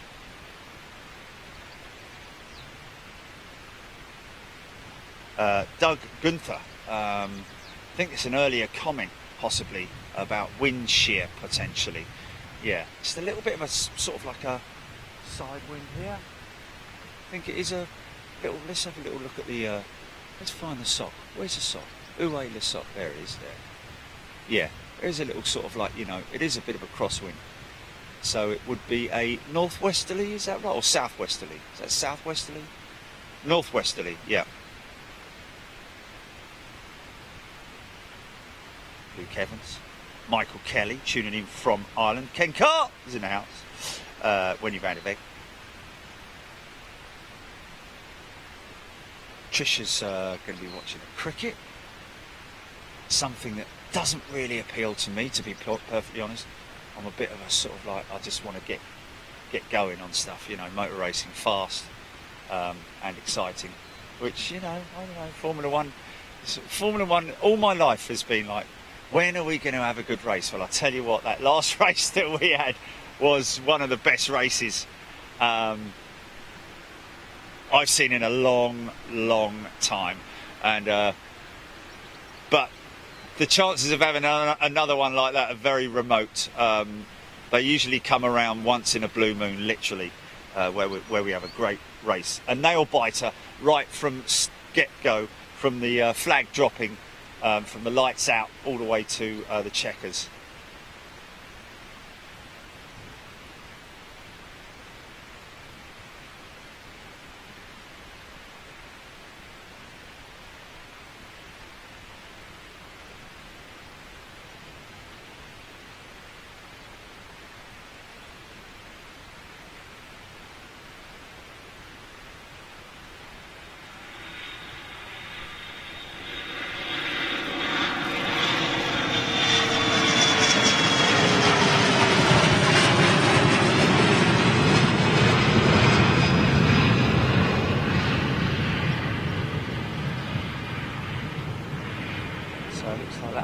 Leased aircraft, someone leasing that one out. Quite a heavy duty queue of single aisles there, sitting there waiting. No, you go first, mate. No, after you. Keith House. Good morning. Odette Stevens. Yes, of course, cricket can be exciting at times indeed. That's why they brought that 2020 stuff on, because it just speeds the whole thing up. And you have to really be into it, to be honest. I used to play cricket back in the day. I was a fast spin bowler. How about that? Thea Love, good morning. Trisha Guy loves cricket. I don't like cricket. Oh no. I love it. When you walk in the room, when you show some respect.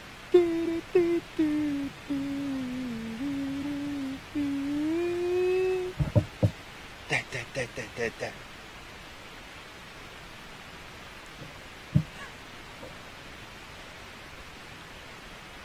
Smithy, tennis, Formula One and cricket, blimey. That's a full day for you, son.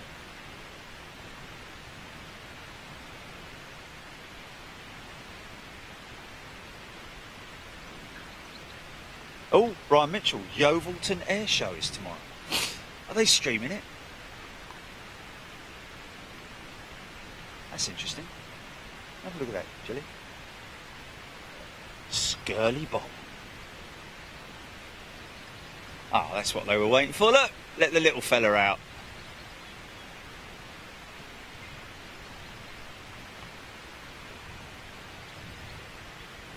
This will go up like a rocket as well.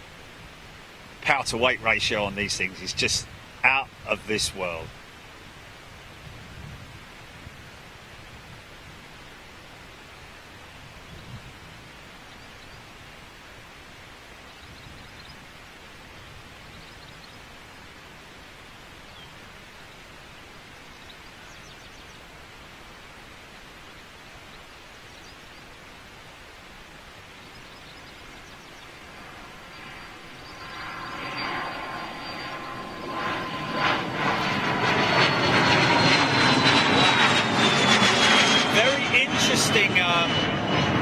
Wing profile on that little jet. Seeing it from the underside.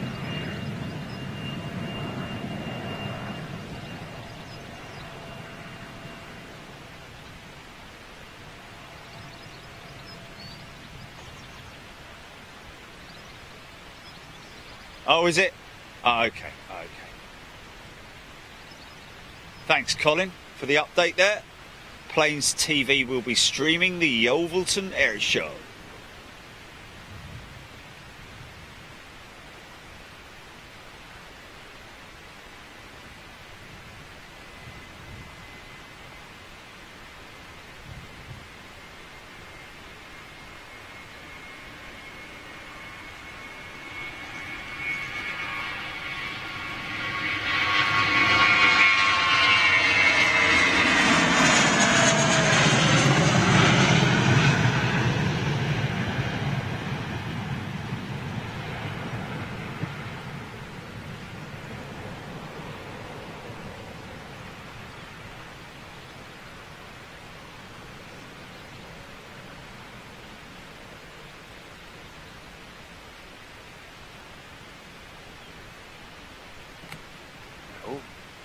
Okay, sky's just clearing ever so slightly.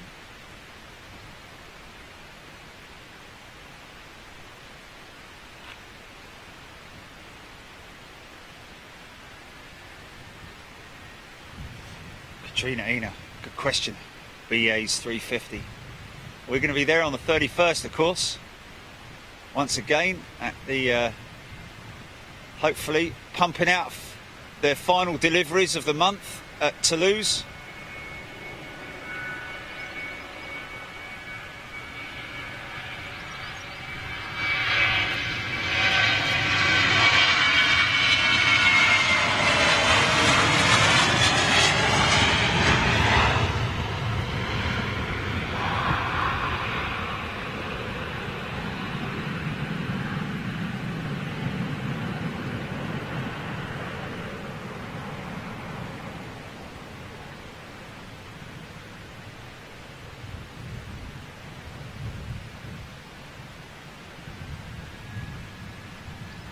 Smoking.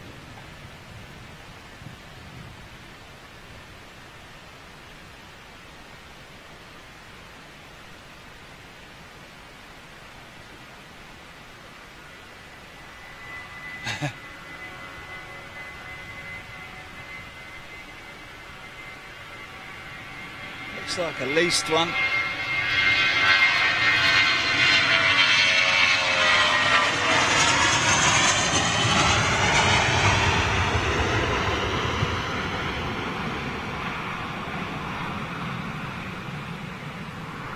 Oh, Balkan Holidays. So that would have been that MD-80 then, if it was operational, wouldn't it? Wow. That's a shame, isn't it? That would have been good.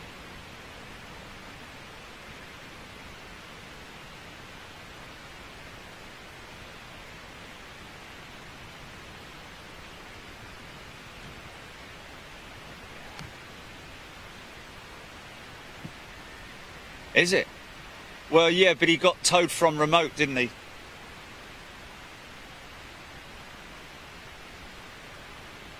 Oh, Oh, right.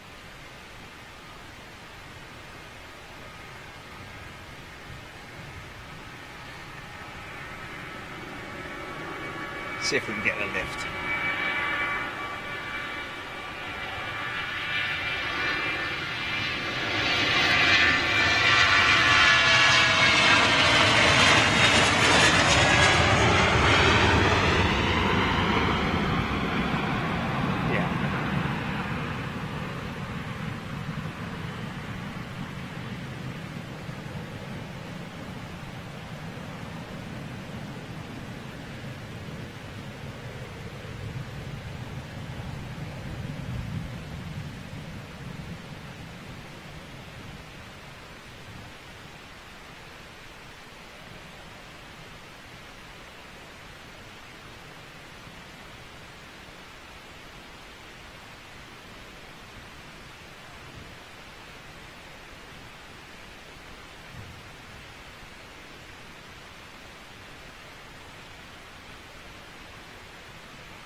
Okay, still sitting there.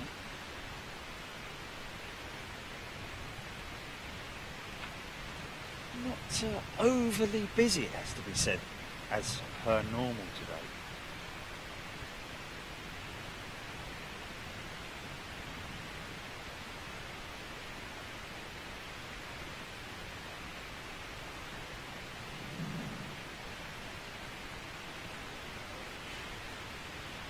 Quite sure what the deal is there with EasyJet and Europcar, whether passengers get a discounted rate. I'd imagine they probably do. Anybody got any more information on the I think it's the paint shop here at I believe were struggling a little bit to pay a few bills, the guys here at Manchester.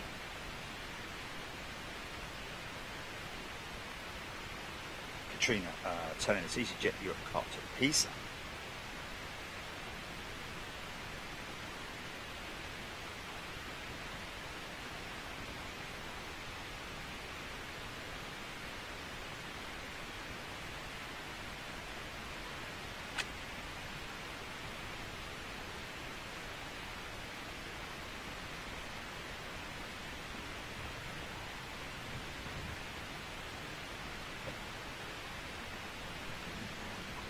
I think it's air livery, isn't it?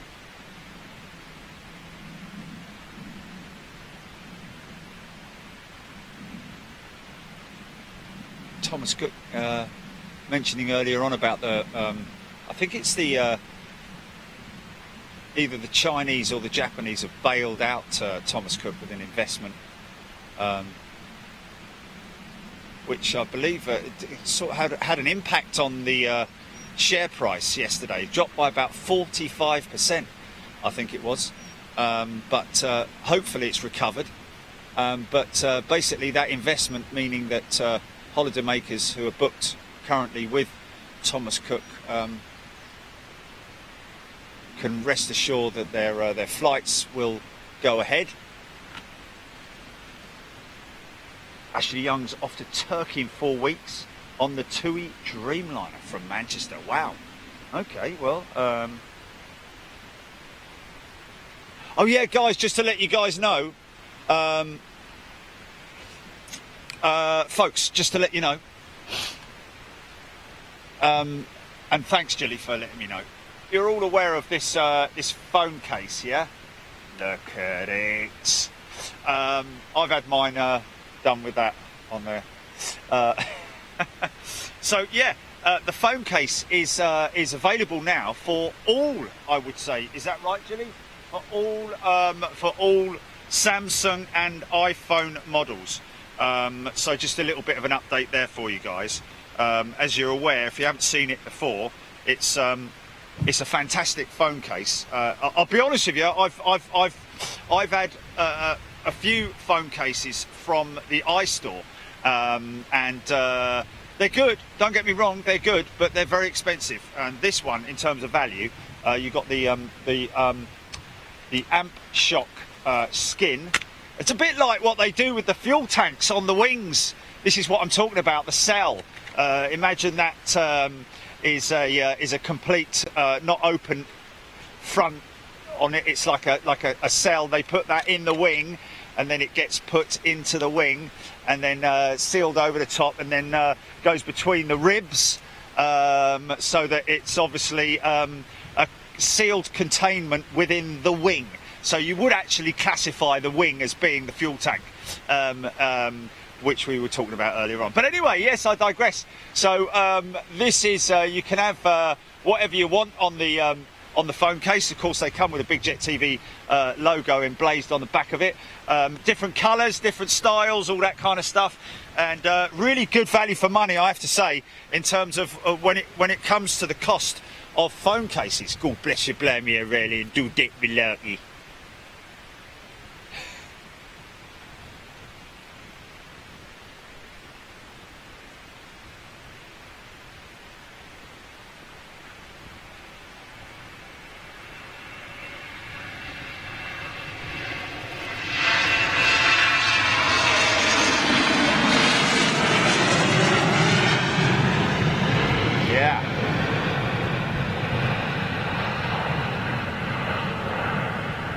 Oh, bless him. Brian's going to put some stickers on his wheelchair. Oh, thanks, mate. Brian, you're a star. Thank you, sir.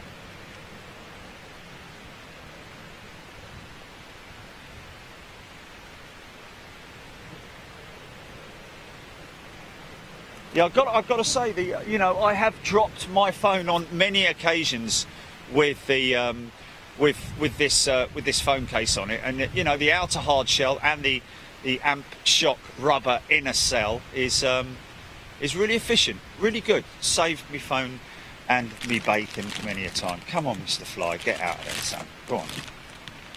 There he goes. Got caught in the plastic bag.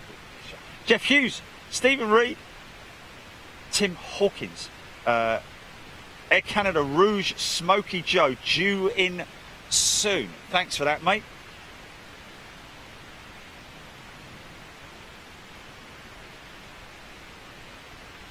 Rich Torp. G'day, Rich. Hope you're well, my friend. Been a long time since we've caught Rich Torp flying in on his A330 into anywhere particularly. He flies into Manchester and also to London Heathrow. Love to catch you again sometime, Rich. And imagine getting him from this position as well. That would be fantastic. Or even pulling in at the mound over the other side, up at the top end there. Linda Coombs, g'day. Keith House. Stephen Reed, Thin Air E190. Trisha Guy. Andrew Flyer. Okay, Odette Stevens, Fosun Group buying Thomas Cook. They also own Wolverhampton Wanderers. Yeah, I did hear that actually. Fosun Group. Is that a Chinese consortium or is it Japanese? I'm not sure, one of the two. Chinese. Is it Chinese, is it? Thanks, mate. What's that? Julie? What?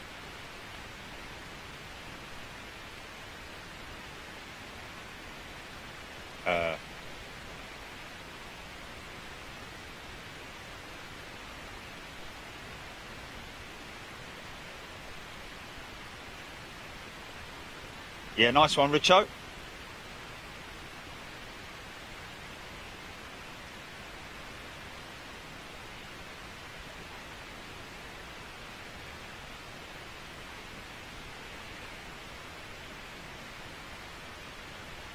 Yeah, so quite a few delays today, we believe.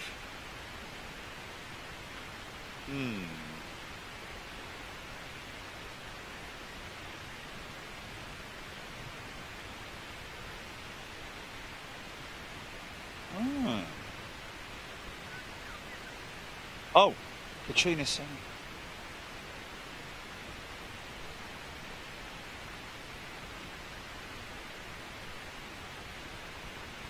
Was that yes to Europe livery? Lufty's just landed. Katrina confirmed that. Those two lads that were down here earlier on gave me a shout out on that. I don't know where they've gone, but they're regulars here on at Manchester.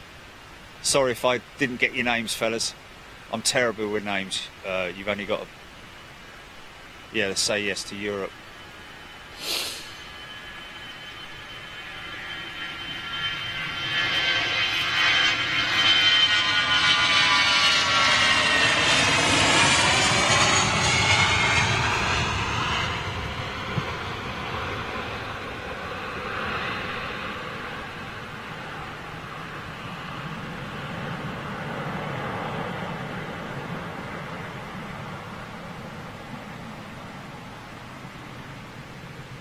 So yeah, in terms of the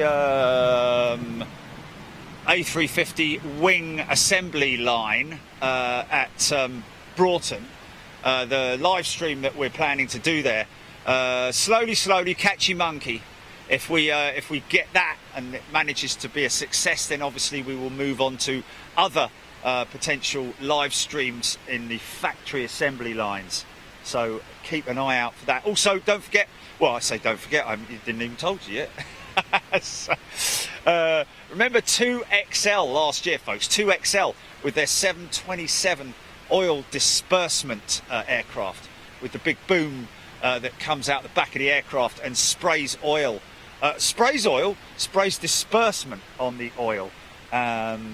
Fortunately, never actually been called out on an emergency since it's been in operation, which is a good thing. But obviously they go out testing, and we're going to be going out with them in a couple of weeks' time, doing some stuff with them at their Donington base. Not Donington.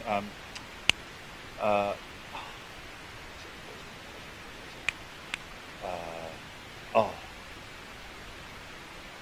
it is Donington. It is Donington, isn't it? Jet 2, 2XL. Doncaster. Yes, Doncaster, that's it. Yeah, Doncaster, sorry. At Doncaster. We're going to be doing some stuff with them again. Yeah, Robin Hood Airport.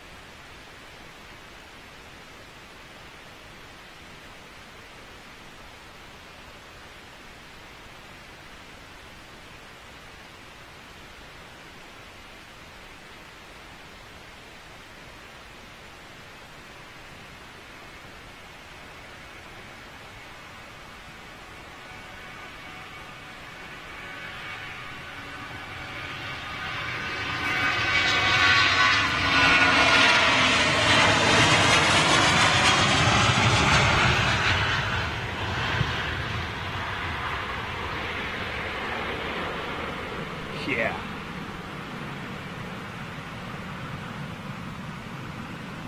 Sweet. Thanks, man. You would have been, but no, I don't know. Maybe, I don't know. No worries. We'll make it work. The what? Sorry. Yes. Are you talking about the 737 or the yeah, this little, did you? That unmarked 737 earlier, Gilly. The 320 that went out, the 320, yeah, that was Balkan Holidays, and they operate that MD-80 as well, which is really rare. We call. The one that went? Yeah, that was the one about 5-10 minutes ago. Yeah, just yeah. the white out.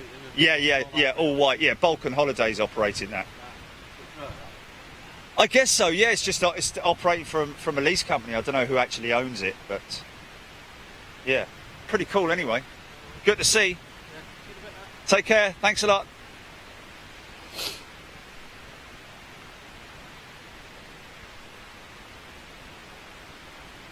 Dirk Bauman, see you later, my friend. Enjoy it later when you manage to catch up with the show.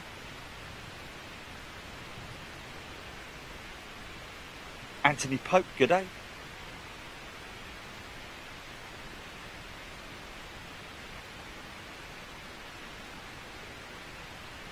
Adrian James. Alan B.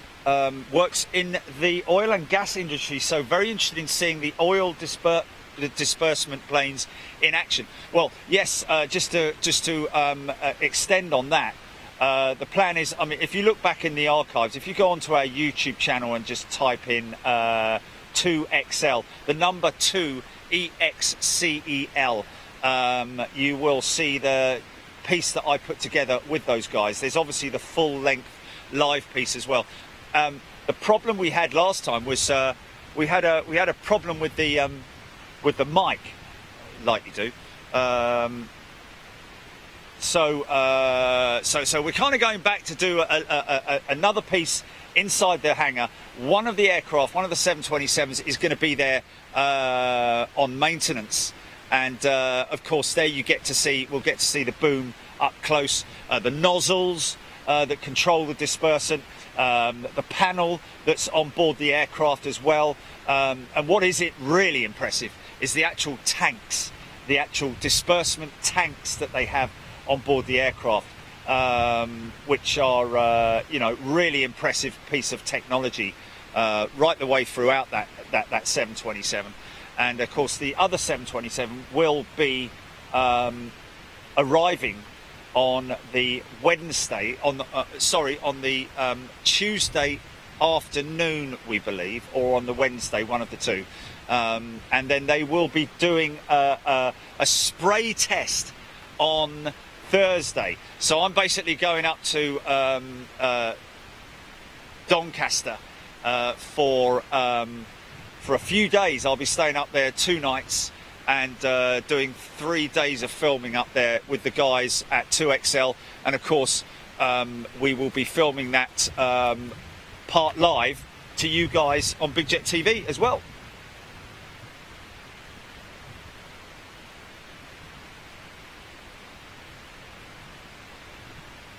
Oh, who said that? Phil Loxham saying that BHA aircraft was supposed to be the MD-80 today, but got switched out at the last moment. Great shame.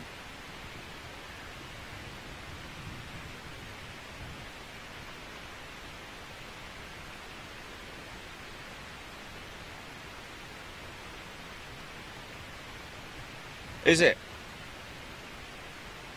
Oh, look, that American 7.6 is pushing back. Smoky Joe. Mark Sanderson, yes, it'll be a very enlightening show. A bit like the guys at Munich on Wednesday, on Tuesday. That was just fantastic. Is it? She's coming out, is she? Singapore 350 on its way out, folks. Good morning, Ian Rigby. Ian Skymixer. Seen the news of the hotel room at Tokyo Haneda Airport now has a fully working 737 simulator in the room. Cost is about $300 a night, and you can fly the sim. I should expect so with $300 a night. Blimmin' heck. Mark Sanderson flew on Dan Air 720 and Air Malta 720, also phenomenal climb rate. Yes, it's pocket rocket, proper little pocket rocket. And my stepmother flew with Dan Air on the 727s as well. Derek Cohen always liked the 720. Be a great show, guys. So mark that for your diary. Is it 22nd, 23rd, 24th, Gilly, or is it 23rd,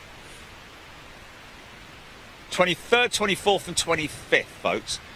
We'll obviously have a little bit more information on that as and when it comes out. Look at that beautiful Singapore 350. She's a 900, is she? Yeah. The wing tip is actually not attached at Broughton, which is unfortunate because I was hoping that we might get to have a good close look at her. But if you look at the, obviously, understandably, it's far more far easier to attach the wing tip during the assembly process when they're attaching the wing to the fuselage in Toulouse.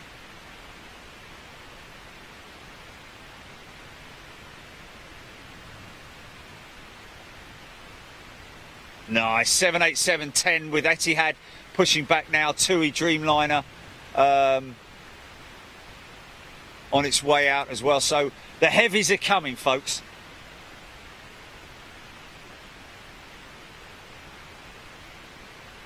Doug Whitcomb, thank you for that. Chris Godwin, BH320 was at CWL last weekend. Hopefully the MD will be out at CWL tomorrow.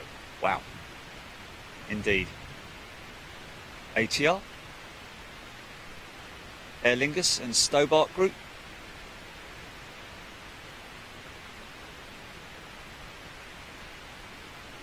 Landing on the up ramp.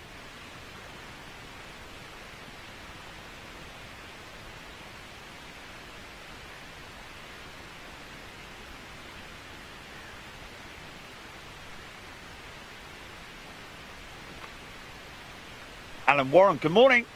Mark Cox, Paul Storer,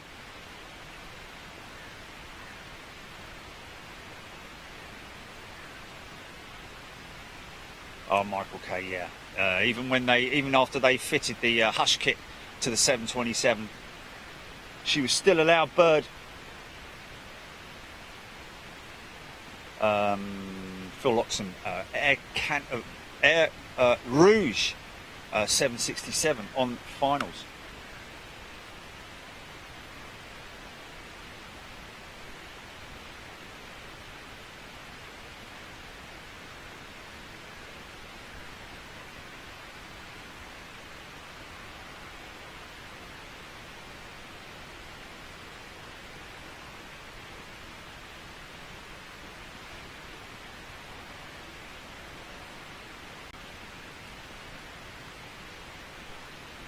Noisy old things, aren't they?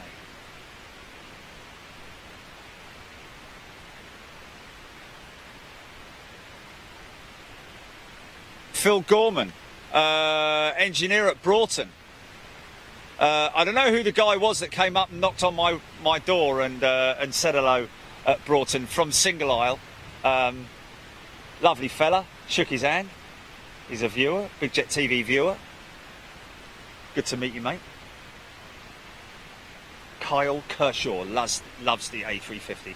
I think we've all fallen in love with the A350 the more we've shown it this year. So that's Phil Gorman, Airbus engineer. Yes, hopefully see you there next time I'm there. Hopefully quite soon, Phil.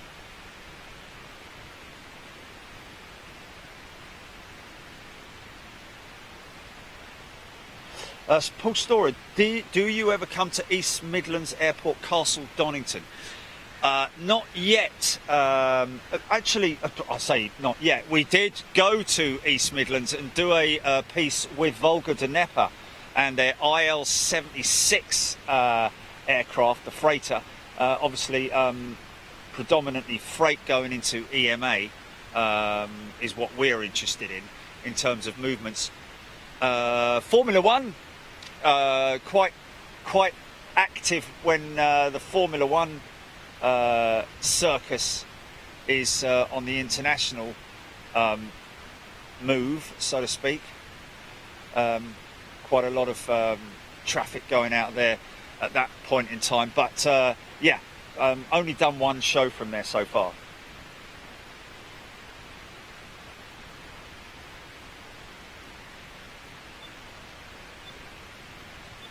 Wow, Mark Sanderson, when he was growing up at Newcastle.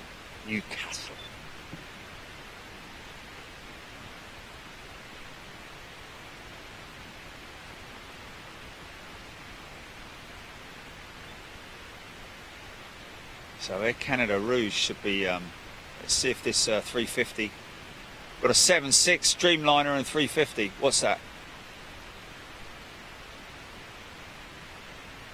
Yeah, Hamburg. No, they do, and don't forget that a lot of the outfitting of the wings go from Broughton to Hamburg. Hamburg very active with Airbus as well. So yes, another opportunity to go and film out there as well, perhaps. Do they actually affect deliveries at Hamburg, or is it all just test flights? That's a question. Do they actually take delivery from Hamburg, or is it all mainly test flights?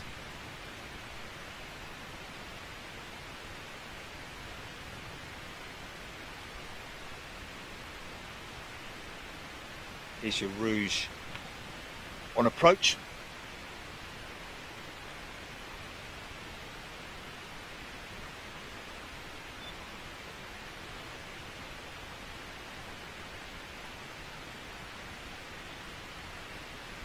Interesting, Derek Cohen, I saw the other morning on BBC News, Stobart Group and Logan Air are operating from and helping to run Carlisle Airport. Well, that's good news. Keeping the wheels of industry turning there. Looks like this is Rouge's 7.6 on approach now.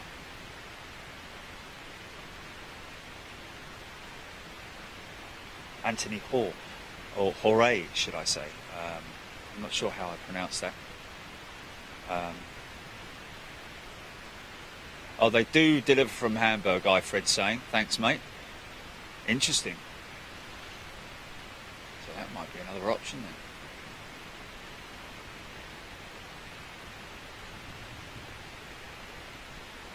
Look at that for a shot there, look.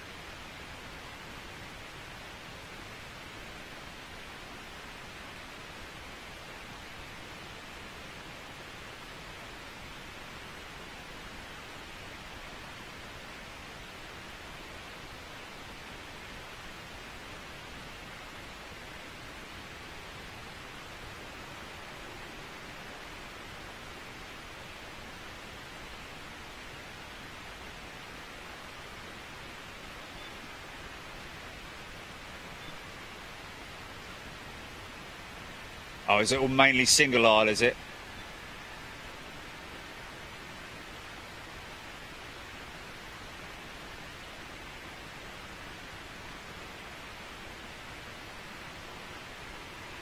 Paint shop though, isn't it? It's their paint shop.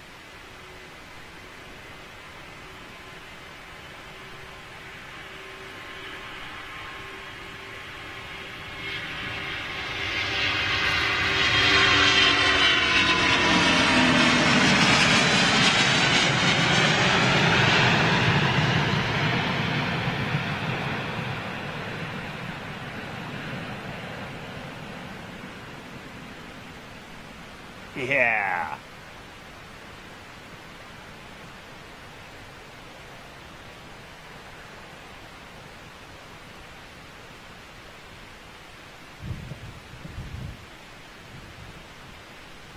It's interesting, I was quizzing, I was obviously asking questions, firing questions at Aaron down at Broughton on Wednesday. And one of them was, where is the skin manufactured? Where is that huge piece of composite material formed and manufactured? Is it UK or is it outside of the UK?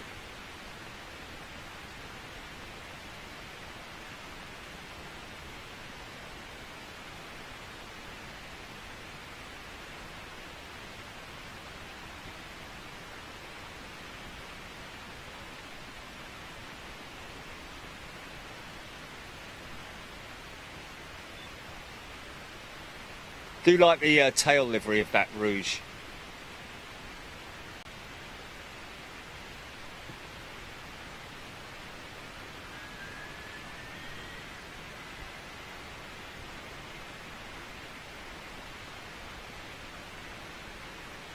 Smoky Joe.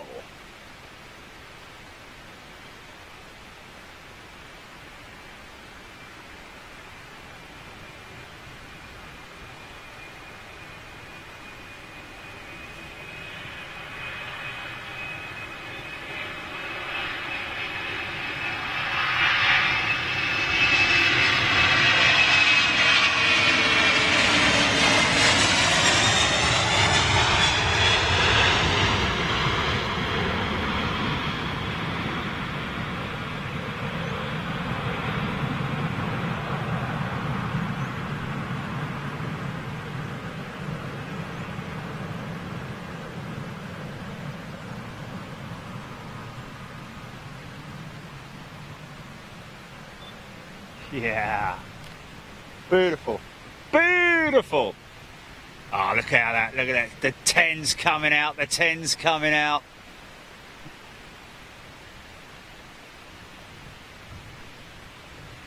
Dreamliner fans. Double bubble.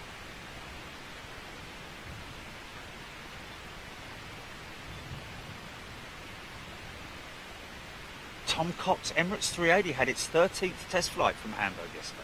Thanks for that, Tom. Very interesting feedback there.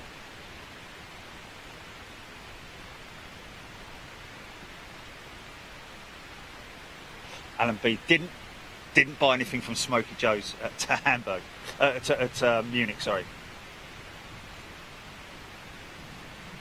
James O'Brien. I think Rouge is just a joint venture with Air Canada. Not exactly sure what the setup is there, but they are definitely linked. That's for sure. Try Google it, James.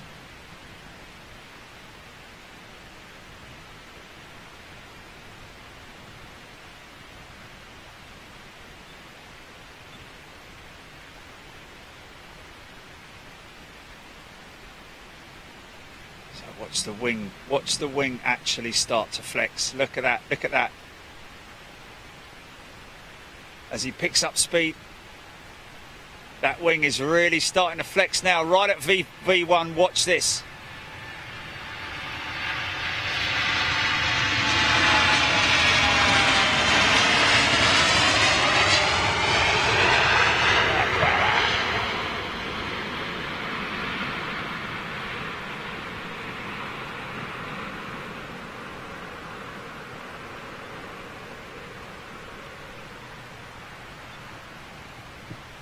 See the super stretched variant.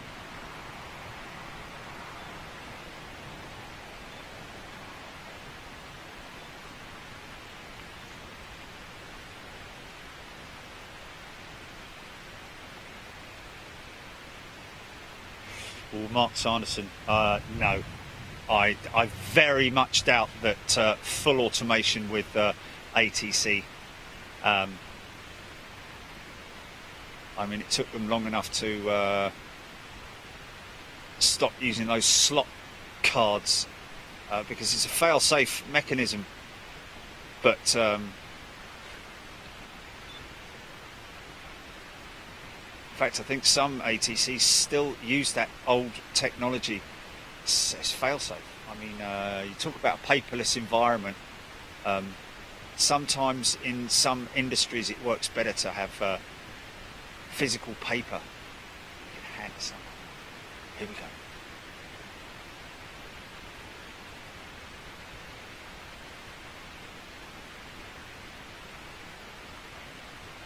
There we go, Doug Whitcomb, the low fare subsidiary of Air Canada. Thanks for that, mate.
Yeah.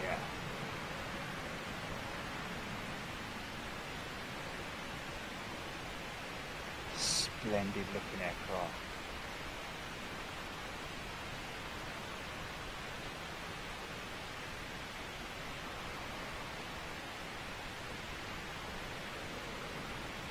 Even better in the Formula One livery.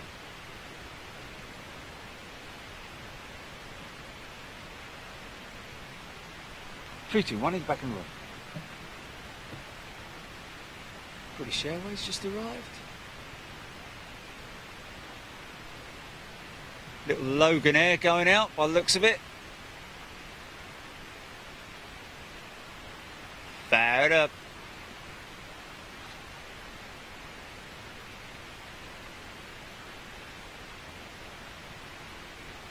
Okay, so Frank Sorp, a little bit more information. Rouge focuses on the holiday business mainly and therefore serves many destinations seasonally as opposed to Air Canada all year round on their destination routes. But yeah, that's good information. Thanks for that. Durian Hoogvorst, loving the livery on Etihad. Yeah, it is a very classy livery, I have to say. Debbie Speller loving it. And he's a happy chappy now.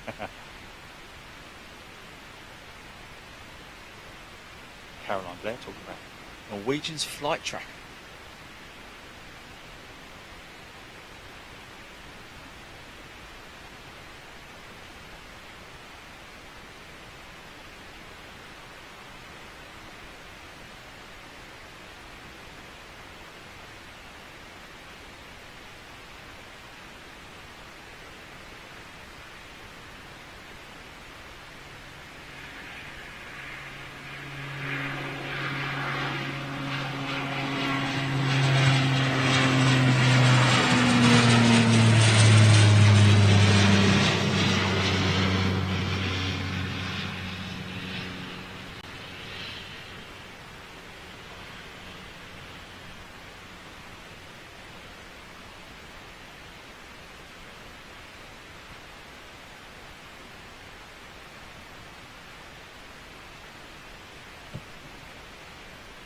Ah, good.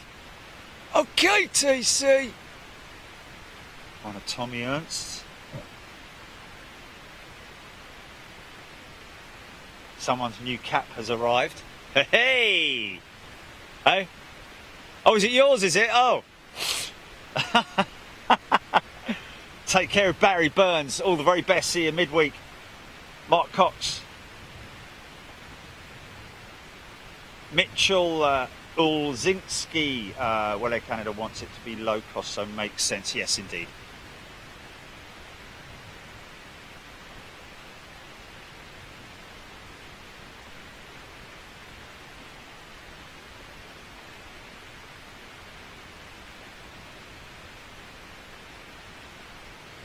Which is, yeah, I guess that's why you see Rouge serving Manchester and Gatwick. Doesn't come into Heathrow. Air Canada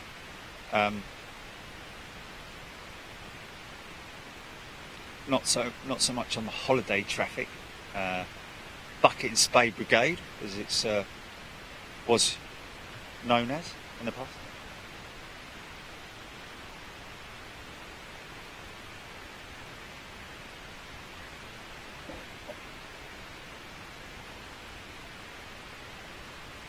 Phil Loxham. Yes, something to do with a Max.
course, as soon as you gear up, that dirty configuration very quickly becomes a clean configuration. So you see the aircraft aerodynamics pick up a lot more, becoming obviously fully effective.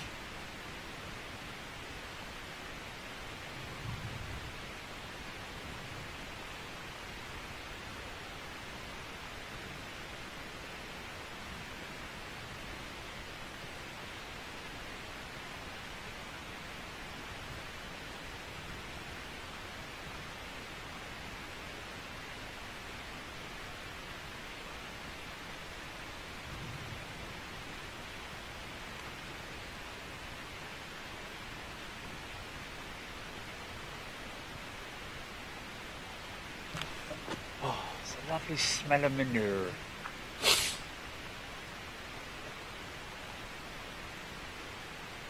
Hello, this is something we haven't seen before, is it? Or have we? Is it Nordica? Yeah. I don't know if we've seen this before.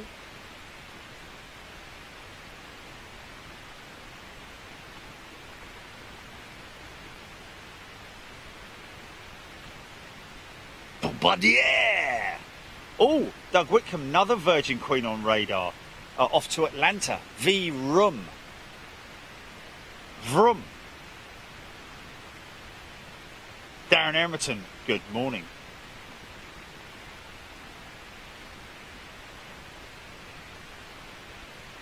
Interesting information coming from you guys.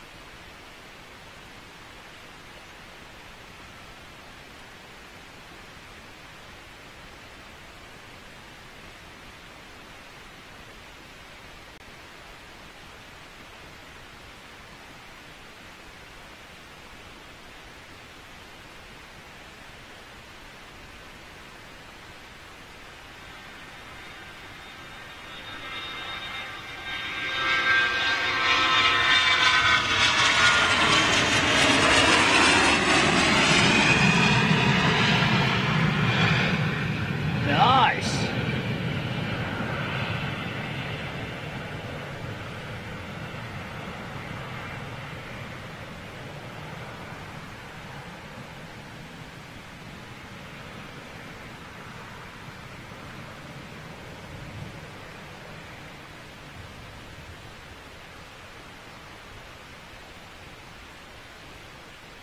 Pretty decent.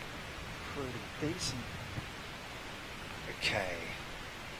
Should see no Turkish 321 coming out, is it?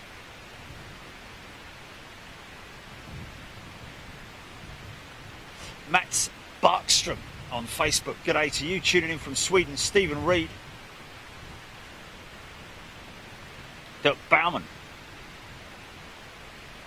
Andrew Fly. Anthony Pope. Wayne DCCCCC. Chris Rankin, 380 on radar. Indeed she is, my friend. Nicely spotted, Chris. And there she is being pushed back right now for our delights. Cool. Here we go. Hey.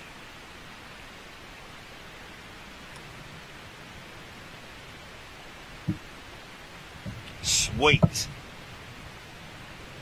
John Hucklesby's got a camera like ours coming today, the VX1. Oh, brilliant. Going hunting our local red deer and wildlife. Fantastic. Graham Dunn tuning in from Queensland, Australia. G'day to you, Graham. Benny Vassut. Morning to you, my friend. Benny Vassut. I think you've got some clothing on the way to you, my friend. I believe. I remember speaking with Jilly yesterday about Benny Vassut ordering a hoodie and a t-shirt, I think. Beast from the East. Hello there, Sarah. Hello there, my lovely. We were talking about that lady the other day who did them. And Jilly didn't realise she was actually oh. What was her name again? No. No. The woman who spoke like that, Pam Ayres, always did the hello there, I went down the road. Anyway. Debbie Oakley from Melbourne, Australia. In Finley, good morning to you. Yes, Benny, enjoy it when it gets there. Good quality, it has to be said. The hoodies are great. Is it cold down your neck of the woods then, Benny? Or are you just gearing up for winter weather? Tell you what, it's a good job I brought the old jacket with me today, because it's a bit chilly up here on the old moors. It isn't, I tell you. He's brave in it, look. Fair play. Radiant North. Softy. A southern softy.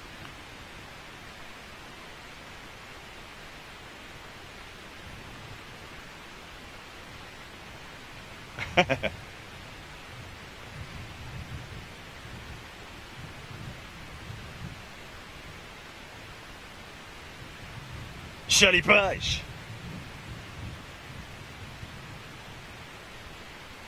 Still going strong, old Pam Ayres. Hello there.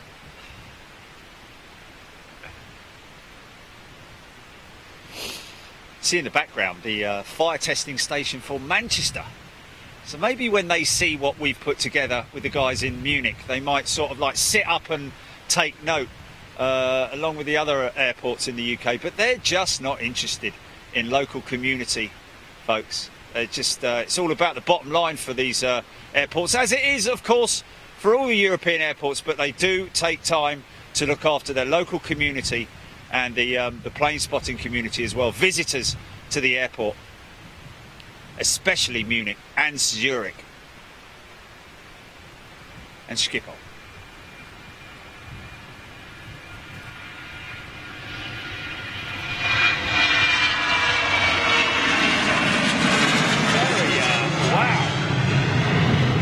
Very smooth rotate there.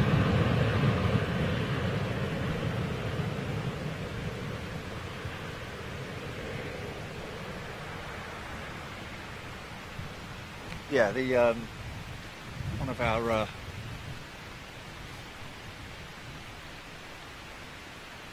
keep tripping on a branch. Oh look, 3:30.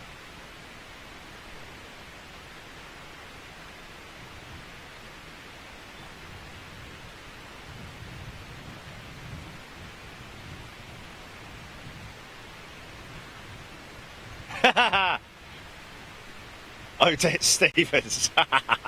Don't be laughing at nothing. People will think you're mad. I was sitting on a train.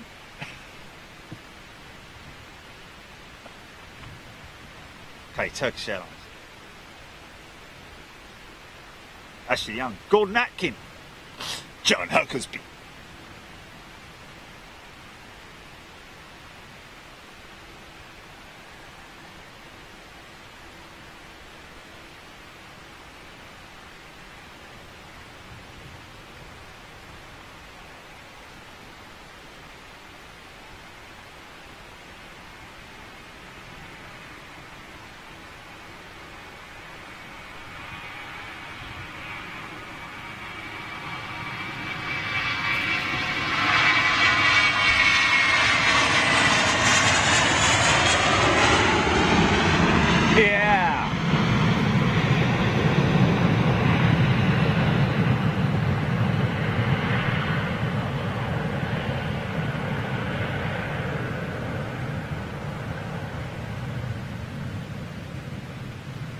Cool.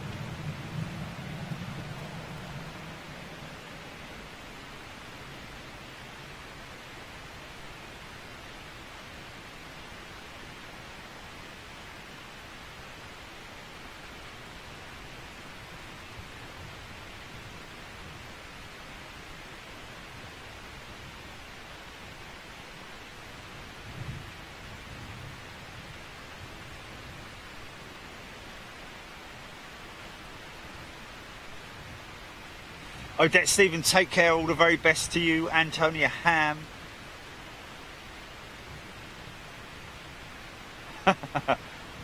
Chris Rankin. Fifi. Oh, look at this, look at this, folks. 330, 380, and 747. That's 3740s we've had today. So lots of engine noise about to fill the skies.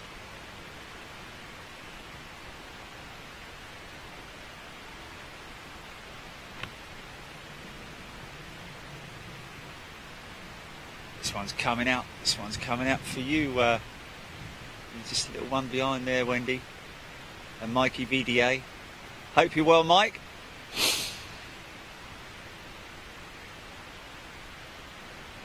By the way, folks, next Wednesday, be ready. Be ready. Because you might be... yeah. In one. You might well be appearing on. Your name might be read out during a BBC broadcast next Wednesday on BBC One. None of that BBC Four stuff. So be prepared for that. Be prepared. See if you can tune in live on Big TV.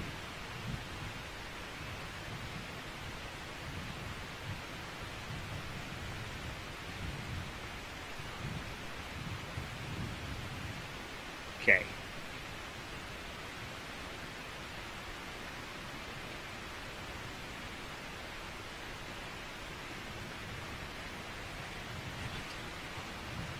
Okay, Benny boy. Okay, TC. Look at this wing, man. Get a good profile, good shot of the profile of the wing when she goes past our position and see it from behind.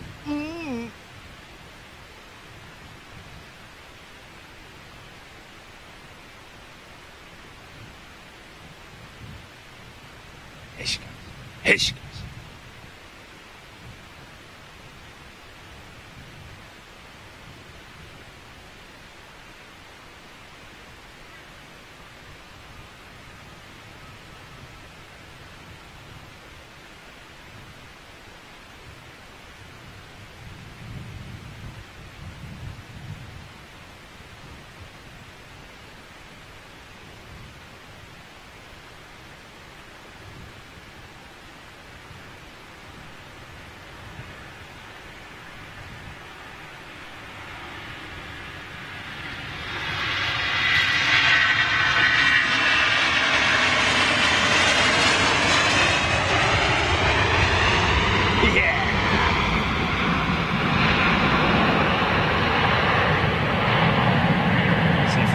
Out. Oh, look at the gear. Look at, oh no, I thought the gear was just staying down for a little bit longer than normal.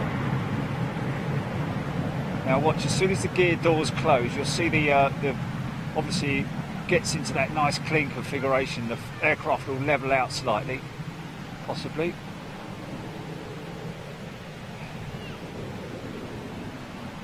Yeah, it was that other one that was on it. There he goes, there he goes. There's the level out. Now look at that wing profile.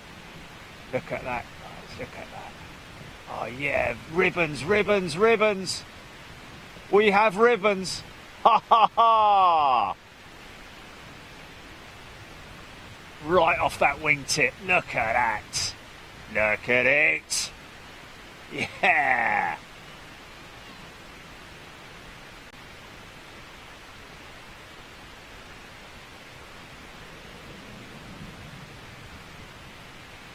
That is so cool. Typical of the 330 as well, with the wingtips, wingtip Vortex.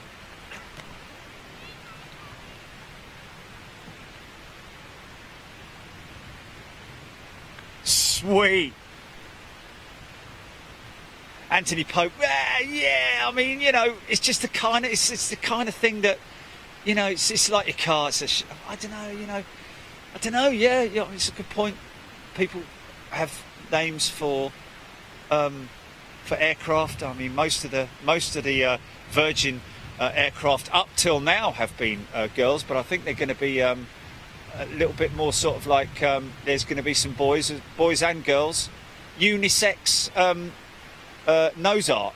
Look at this old banger coming out with engine nacelles, different coloured engine nacelles.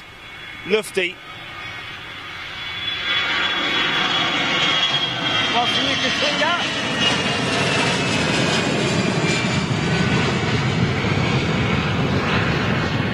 It's interesting. You can really hear the noise that comes off of the buffeting noise that comes off of the undercarriage. The wind noise, should I say. Oh. Intersect going on here.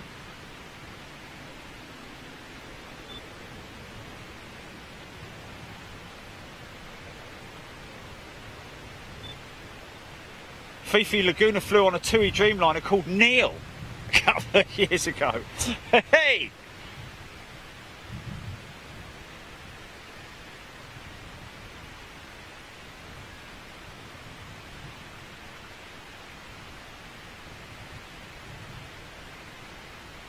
Yeah, they're doing 2 hours. They're going to be with me for 2 hours on that BBC show. Going to be interviewing me and also filming me filming for you.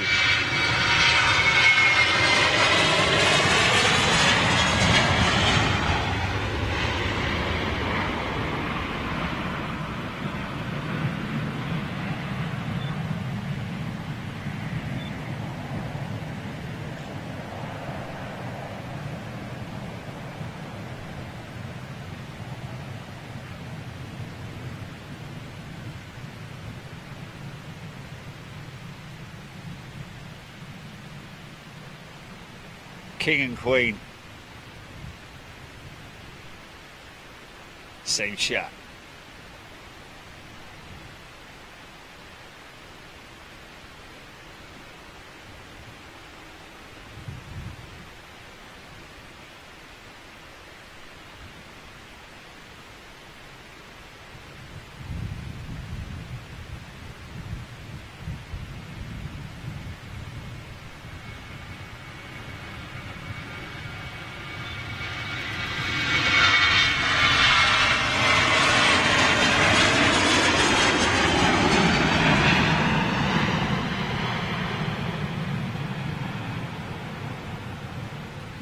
Yeah.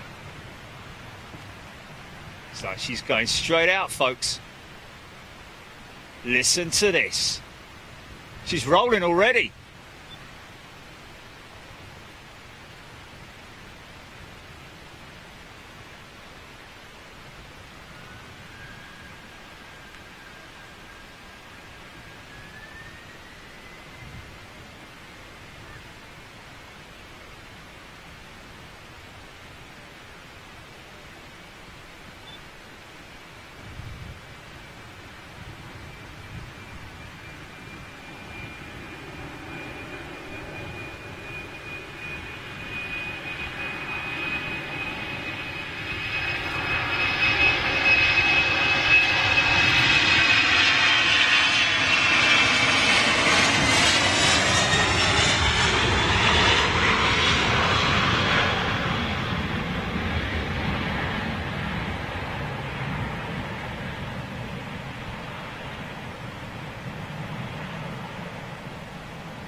Hey. Okay. Check out the rudder movement on this puppy.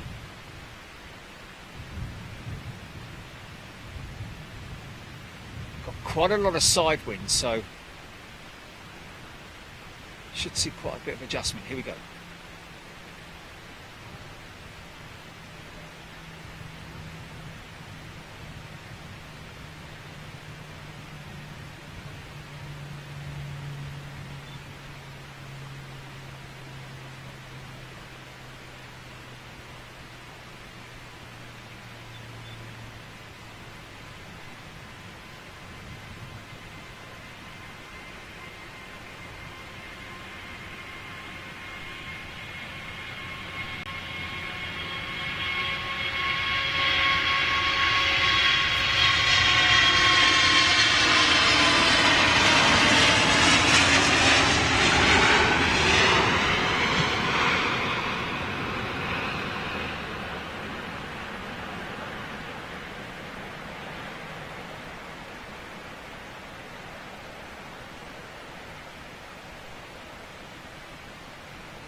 Yeah.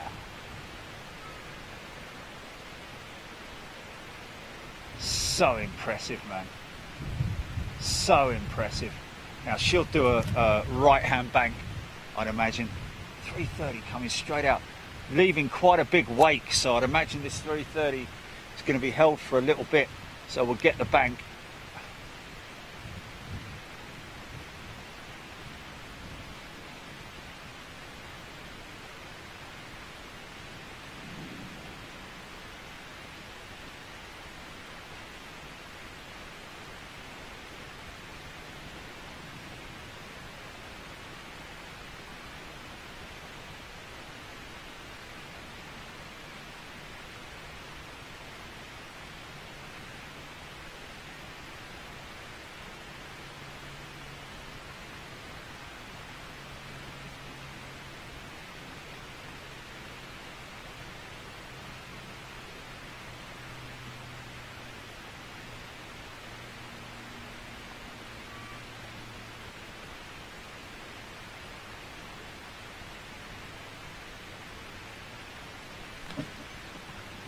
Sweet.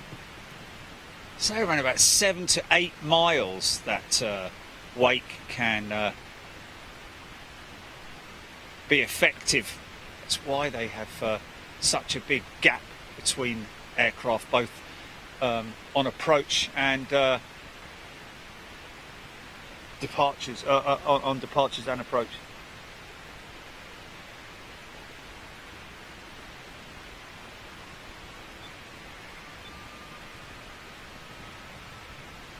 Tom's plane's just landed.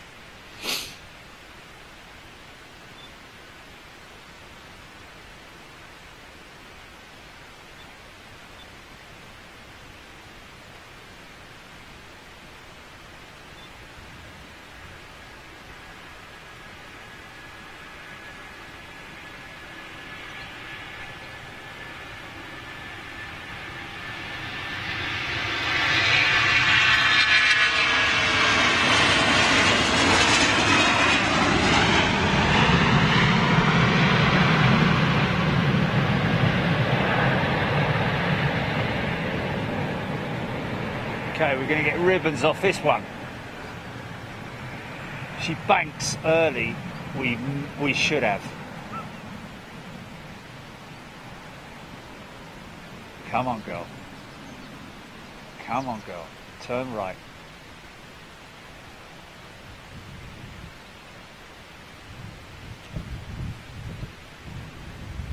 Okay, there's a level out. Here comes the bank. Now the ribbons. Come on. Come on. There they are. There they are. Yeah. Oh, yeah.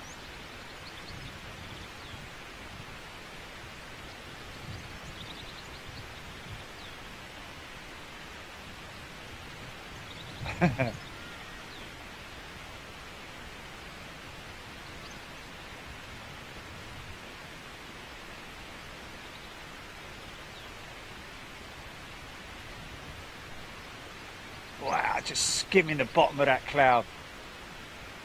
Fantabadorsy.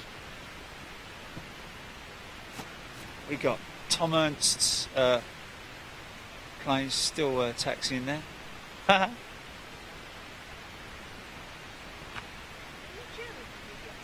Yes, mate. Oh, that's cool. I've been watching the stream this morning. Oh, have you? Yeah. Oh, good lad. Nice one, fella. Do you want a little sticker? Oh, yes, please.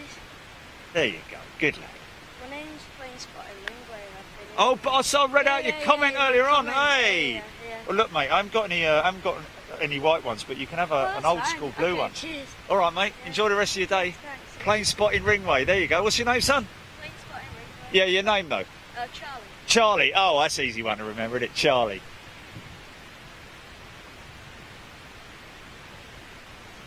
That's cool, man. That's really cool. He was on Freeview, yeah.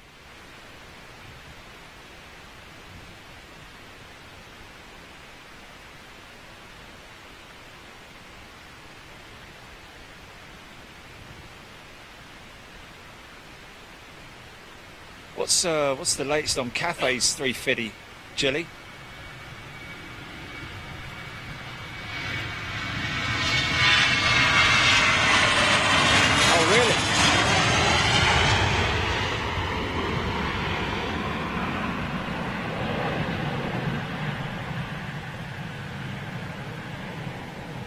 polite little lad.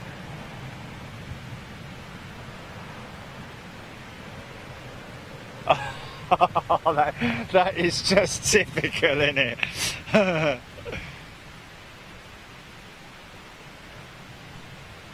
Is it estimated 12:20, is it? Peter Room, back from Domino's. I'll tell you what. Yeah, Andrew Flyer, he was a very polite little lad. Always such a, it's so refreshing to have polite kids. Do you know what I mean? Mind you, I have to say that in this community, in this sort of like, you know, genre, it's people in general are polite. They're just polite people. You know, there are a few crazy guys, but in general, everybody is a very polite and very, you know, obliging to other people, prepared to help out. Is that a flying pig? Fly Pegasus or Pegasus or... Wow, highly flared there, man. Just looks a lot more exaggerated on the flare because of the up ramp on the runway. On sit runway? By heck!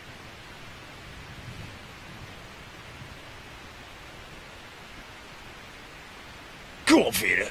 Lend us a favour. No way, Jack. You've had money off me today. Oh, go on, Peter.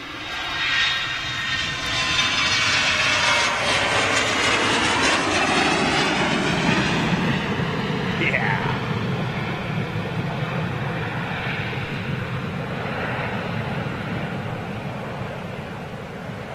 Sweet. Okay, wow, look at that. Oh, it's a new liveried lufty coming out by the looks of it. Didn't see that coming earlier. So, nice, fresh.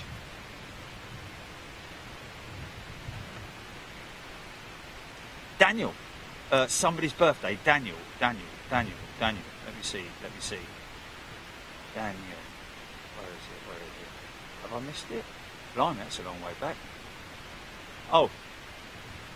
Oh, Mark Jones's brother birthday today, and it's Daniel. Happy birthday, Daniel. Hope you're well. Have a great day. Enjoy. Drink responsibly and gamble responsibly. Bet 365. Right? Shit it. Look at the angle of attack on that. On some of these little turbo props. They suddenly drop the nose and then pull for the flare. Oh, right. It's interesting.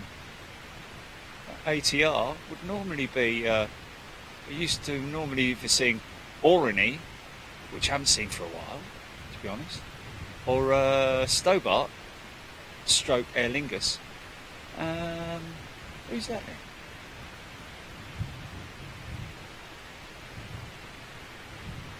Is it Orani? It is Orani. No! Why, you little...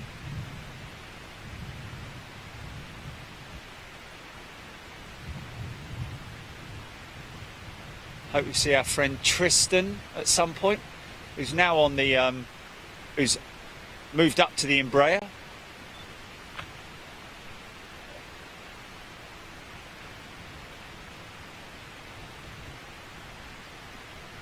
Ken Carr has just booked into the Thistle for tonight. Haven't stayed there, Ken. Haven't heard the best feedback about the Thistle, to be perfectly honest with you.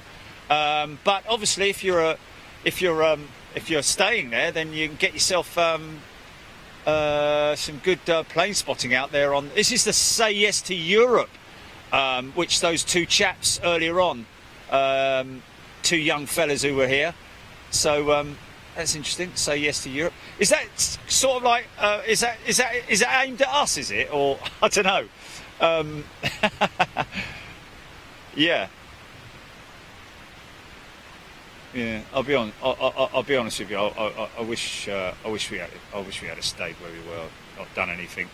But you know, that's my opinion, and obviously everybody's got their own opinion. But you know, it would be a lot calmer if we had just ignored that individual who did a runner as soon as all the hit the fan. You know, it's funny, isn't it?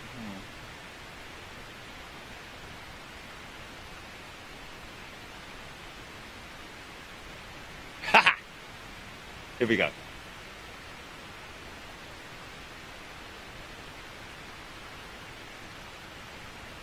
See, look, that oscillating down the runway. You feel that when you're on board the aircraft. He's making adjustments with the rudder there, you see. And that's where you feel it going left to right, to left to right. And you're in your seat, and it feels a lot more exaggerated when you're on board the aircraft.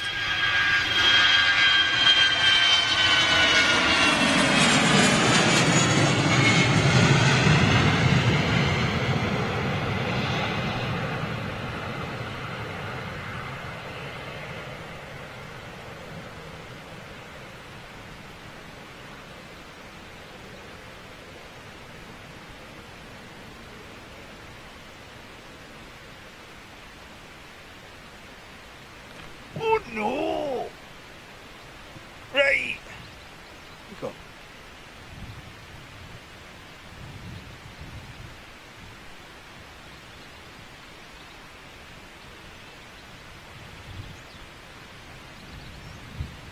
Skylark.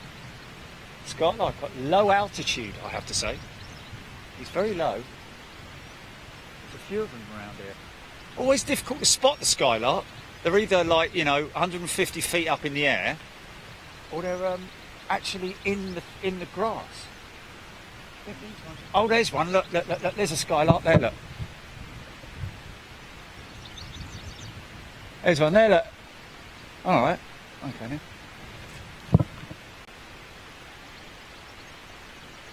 Shy skylark. They've got a very familiar sort of like flight. It's like brup, brup, up, down, up, down.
Screaming little set of CFM. CFM. Okay, who wants an ice cream? Yeah, guys, Ocelot's news. Katrina, yes, 30th of July at Renaissance. Sure, guys, how much discount? 15%, Katrina. Not sure how we instigate that. Have you booked it yet, Katrina? This is the big question that we haven't quite figured out with the guys at the Renaissance yet. I'm imagining that you have to book through them directly. Look at that.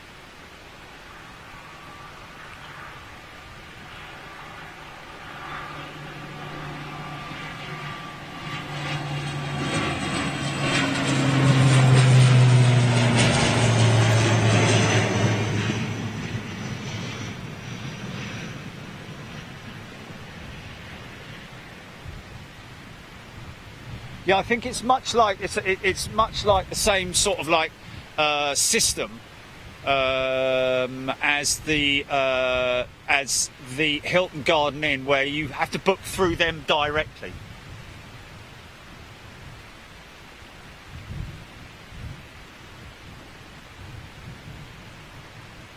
15%.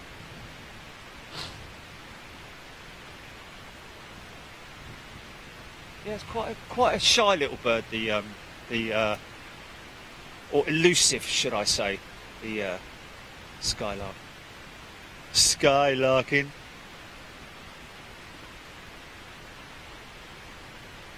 Little Austrian Embraer just landed.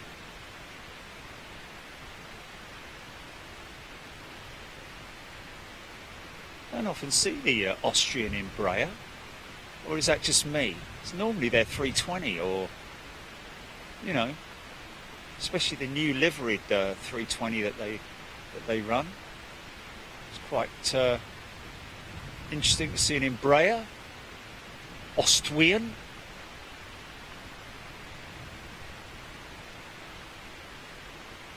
Katrina has booked directly. That's good. So therefore,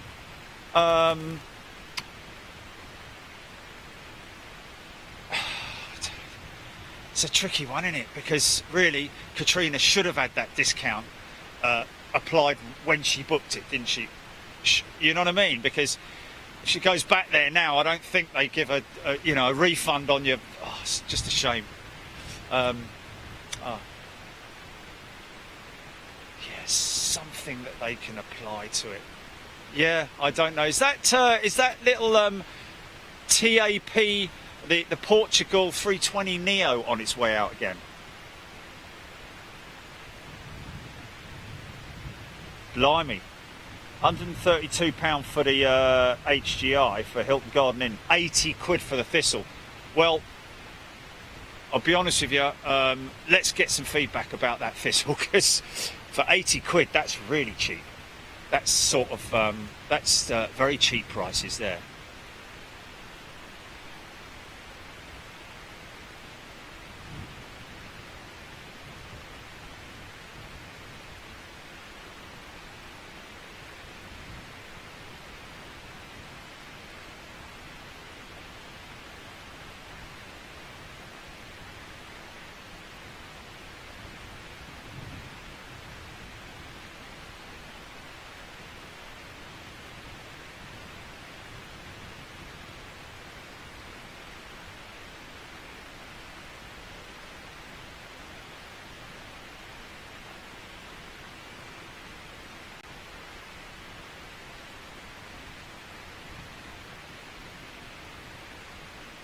Yeah, there she is. Hello, Foy! Foy Woodland is tuned in. What's that?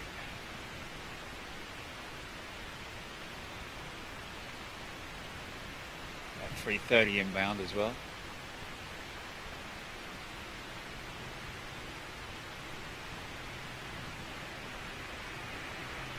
Wow, you can really see the exhaust heat.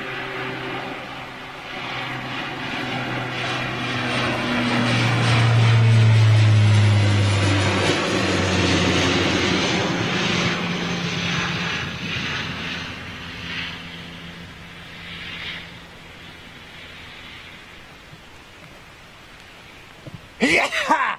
Flipping heck. Hey. Wow. Wow, look at that. It does all depend on the day, doesn't it? Ken saying that 8 weeks ago, Hilton Garden Inn had a deal for 74 quid. Wow, it really does depend on the day that you book, doesn't it?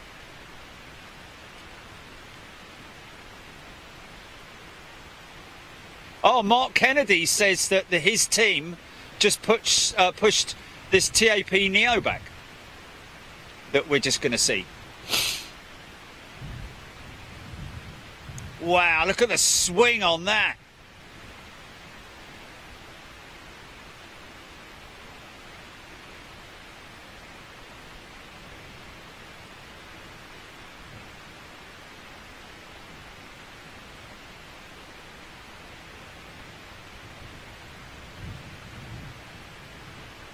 You ain't doing nothing if you ain't got that swing.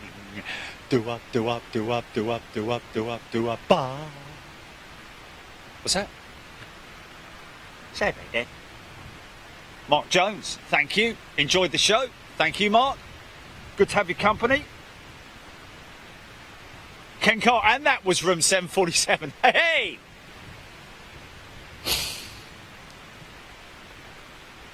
Brand new little TAP Neo. Look at those beautiful engines, man. Just been pushed back by somebody right here on Facebook. Thanks, mate. On YouTube, sorry, my apologies. Keith House. When you see. Let's just go on to there. I'll just see Chris Godwin. Derek Cohen. Was that a sonic boom or did... Rob Locks. Doug Whitcomb. Thank you, Kaylee. Chris Simpson. DBR. That Thomas Cook was in from Los Angeles. Doug Whitcomb just confirming that. Thanks for that, Doug. That 3:30. Reading out comments on YouTube now, by the way, folks.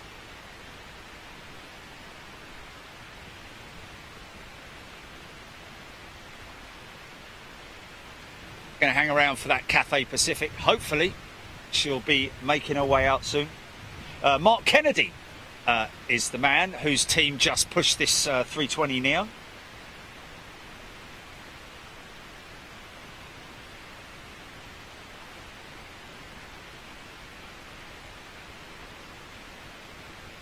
MD Hewitt.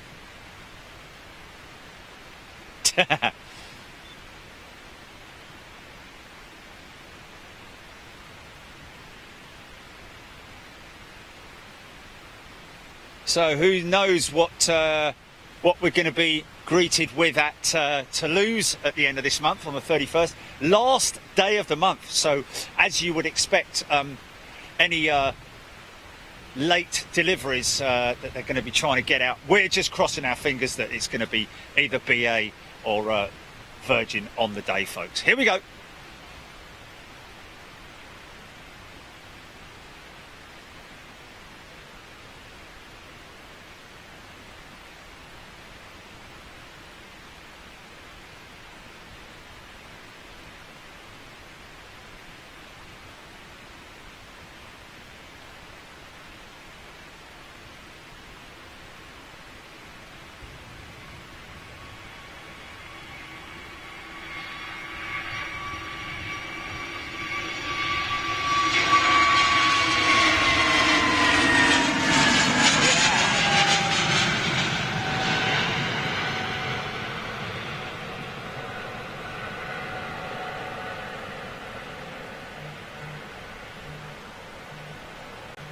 Those winglets don't look as tall as they look when you're actually sitting on the aircraft. They're really impressive when you're on the aircraft. All right.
Looking out for foreign object debris.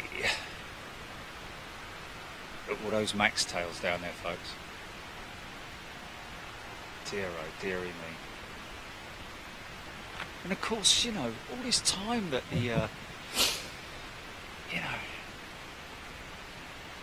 they're sitting there, they're just like, the flying surfaces, you know, the moving components of the wings and the tail and the, you know, the not getting used. So, you know, I'm not saying they're going to seize up, but I hope they've been sort of like sprayed with a component that would sort of, you know, keep them lubricated. Do they go on board those aircraft every week and fire them up just to keep the systems sort of like running and fluids running through them and so on and so, like you would expect, rather than just parking it up there and leaving it? God bless you.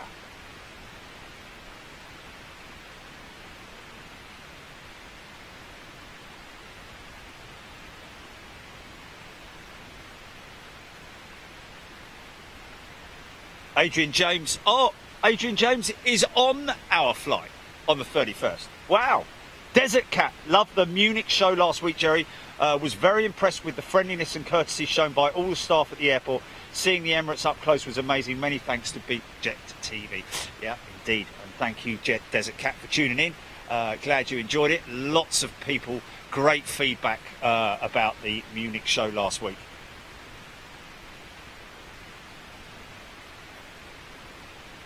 Neil Banks, congratulations on your birthday. Somebody's birthday. Sneezy Jet. Oh, at the end of the month. Okay. Oh, Andy, going to be his birthday after the Toulouse stream.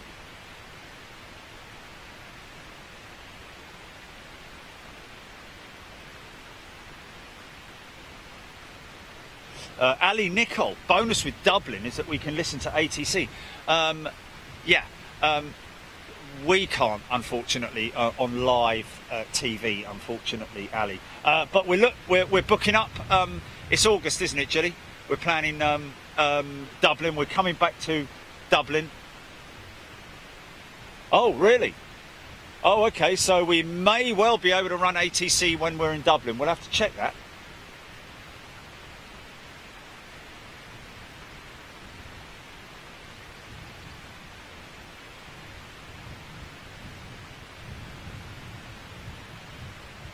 Wow.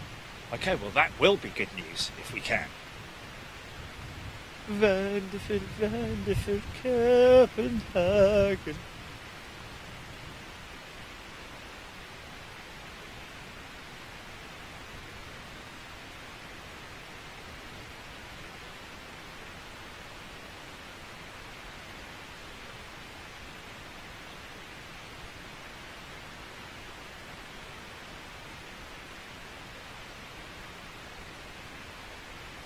Yeah, very interesting also to get to be on board that that flight testing station at Munich.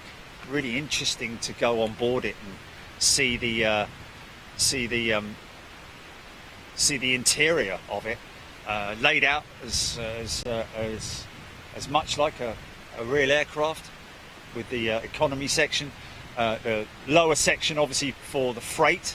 And for passenger baggage and so on and so forth.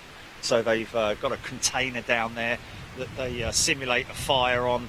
Then they've got the overhead fire, overhead compartment fire, and a seat fire simulation as well. Fill the thing up with smoke, so they have to use breathing apparatus, etc., etc. And then of course the upper floor as well that they use in the first class area. So for an upper deck evacuation. Really, really interesting. Atul Chandra, yes, they do look like sails from this angle. Ian Austin.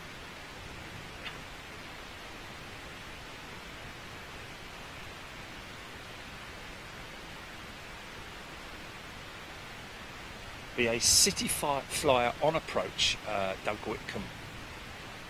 So this one coming in from London City, I'd imagine.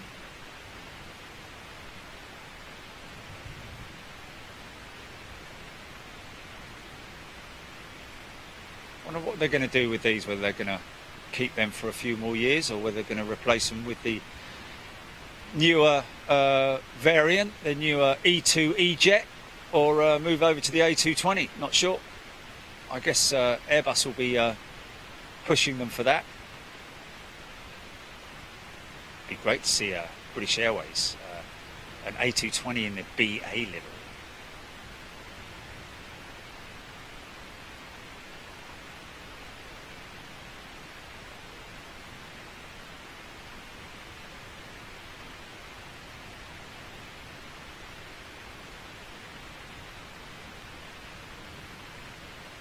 Anything on radio yet? With that Cathay?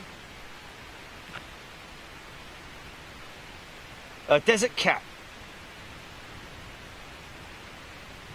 I'm a long way away from the northern runway, Desert Cat, but obviously, as you can see, right up close to the southern runway. 23 left, 23 right over there. And no, you won't hear anything.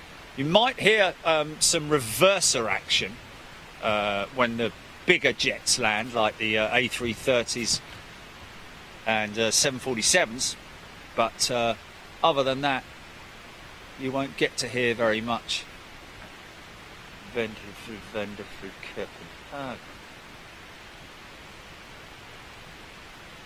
Oh, interesting. Callum Hodgson saying IAG hasn't decided whether to pick the E2 or the A220 yet for City Airport. Announcement is due this year. Well, thanks for that, Callum.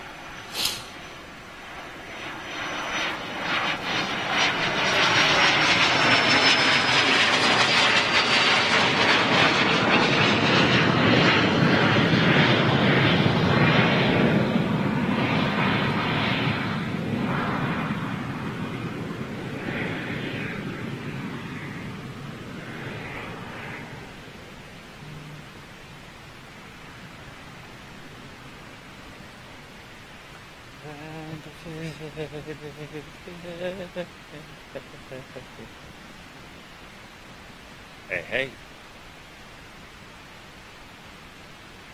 He's under power. Ian Austin, thank you.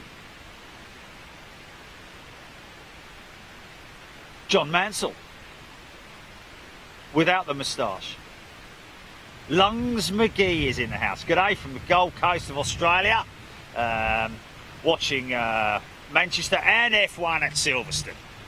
Well, yeah, there we go. Please don't say anything about the F1. I'd appreciate it. Oh, Mark Kennedy just preparing the boys for the late SQ1 arrival. Okay, when's that? Is that inbound now, or is it?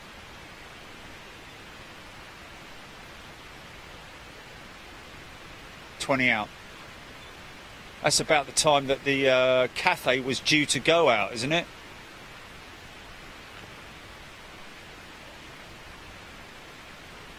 Blimey O'Reilly, they turned that round quick. Doug Whitcomb saying Rouge Smoky taxiing for departure. They've turned blooming heck. Oh, so they've just turned it round quick time, right.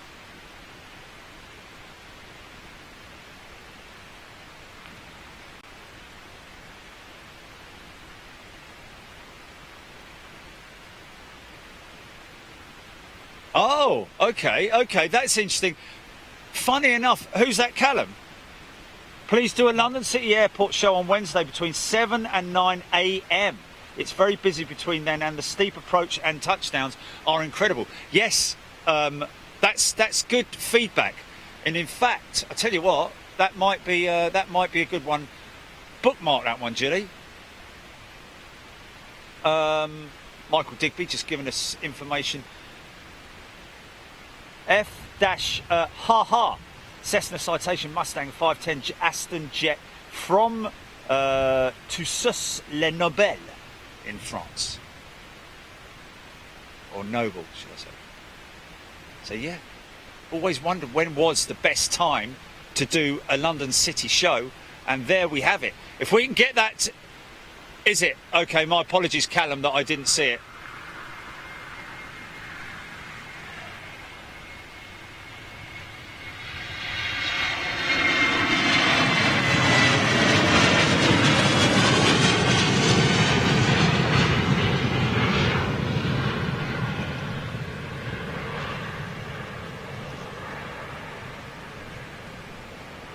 Yeah, no, definitely, because that's a commuter airport more than anything else, isn't it? So they would be sort of like business, commuter and business, should I say, for London City. Obviously, used for holiday makers as well, but or tourists, should I say? What was? John Mansell, no, there isn't a members forum on the website.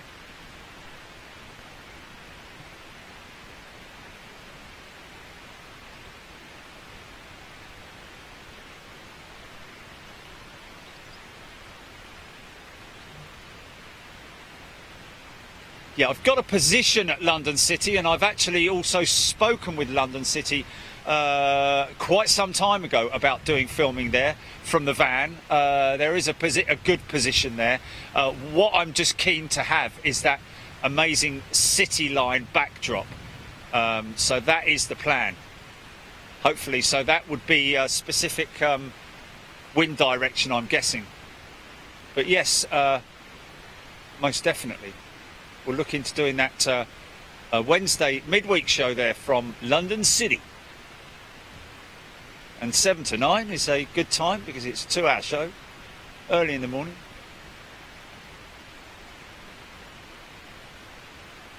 Oh, really?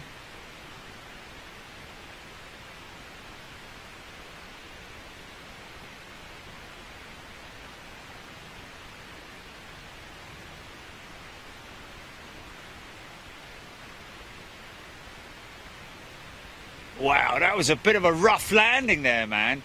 Swung it left, swung it right.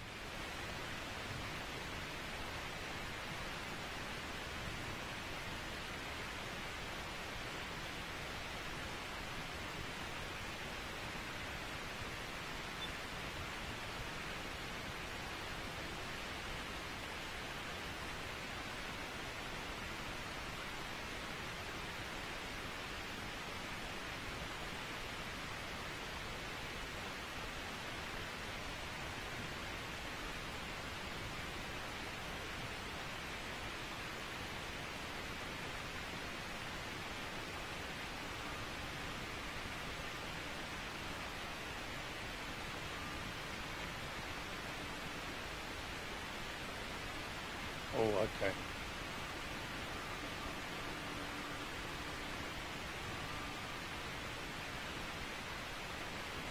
See the leading edge slats being retracted, flaps.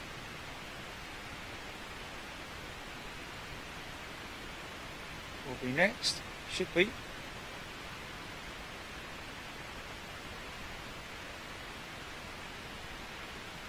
Oh, there you go. Quick flap retraction on the A330.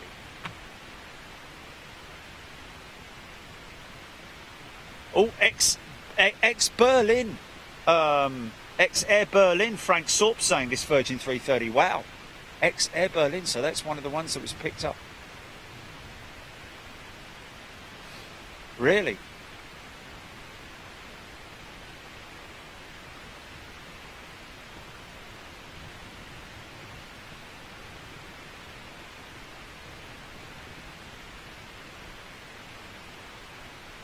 Oh, really? Oh, well, that wouldn't be any good then. Yeah, because there's a gate. There's a position. I'll have to check that. I did find a position, and I was given clearance to film from there. It's round the back by sort of like an industrial area. A bit of a windy road going towards it. You have to sort of like know where you're headed for. Looks like a TUI Dreamliner outbound.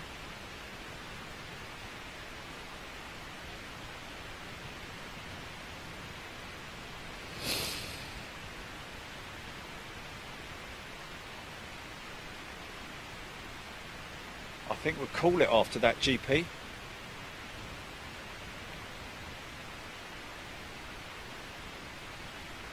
Ali Nicol. G-Scott would be her aircraft reg.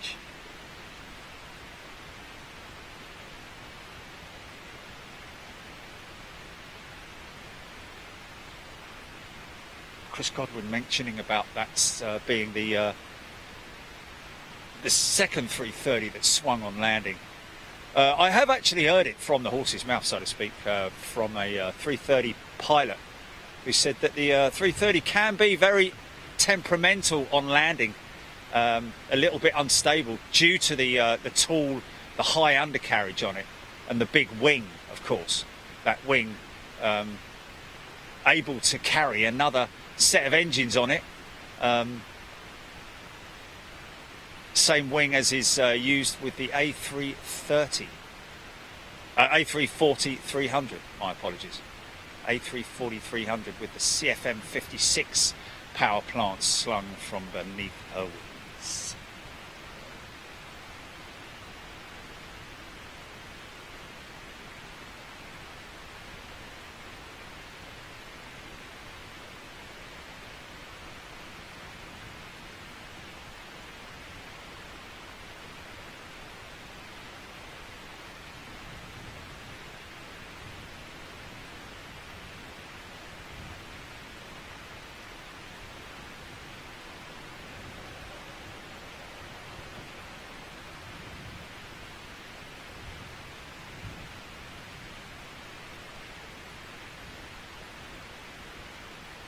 Looks like he's in a bit of a hurry, the old boy.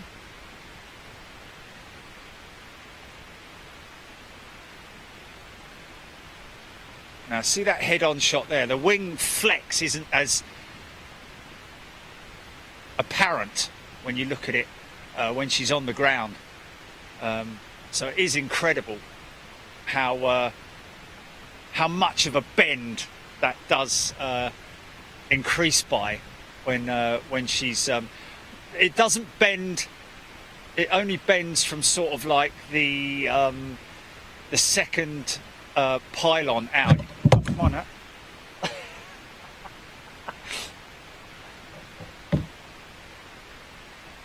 Sort of like from that point there, that second pylon there is where the wing flex really is massively apparent. But it is incredible, an incredible wing on the Dreamliner, I have to say.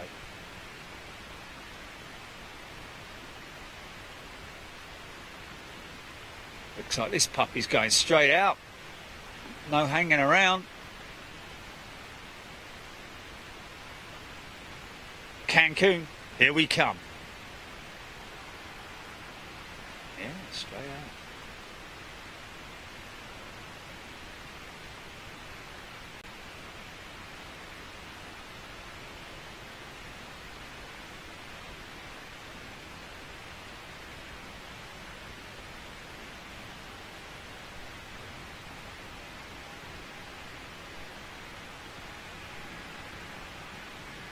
See the wing flexing up already, here we go. Look at that. Wow.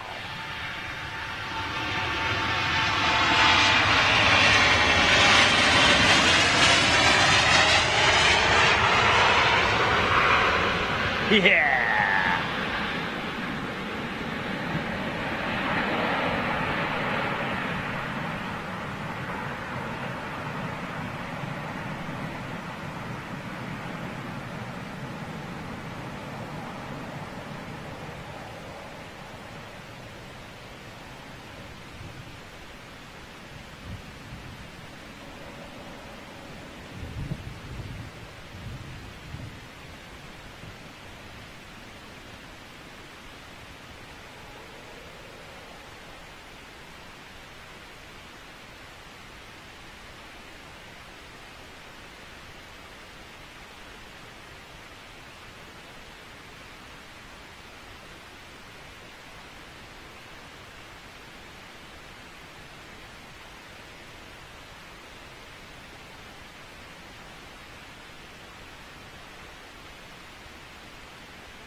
So there you go, folks. There you go, you lovely people. Enjoy the rest of your weekend, whatever you're doing. Let's just grab this one. Squeeze every last little rung out of it.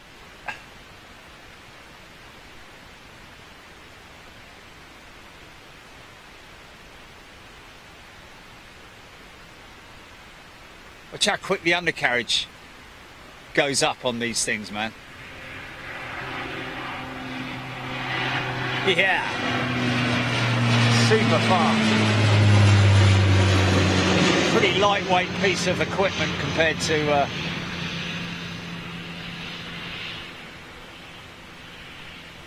big spindly undercarriage. Right, okay, well, there you go. Silence. Silence. Thanks, folks. Look after yourself. Drink responsibly, gamble responsibly, and we shall catch you on the midweek show. Remember, it's definitely 100% going to be London Heathrow. It's going to be from the Renaissance, and it's going to be 2 till 4. Guaranteed 2 till 4, with probably a bit of run over on it, I'd imagine, as well. But yeah, so we're going to have the boys from the BBC down there on Wednesday, and would love you to join in. And it won't be live on BBC.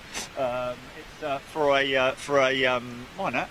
It's for a post-production piece. But and if Tom, you're watching, the producer right now, Aiden Yelsan, and yeah, well.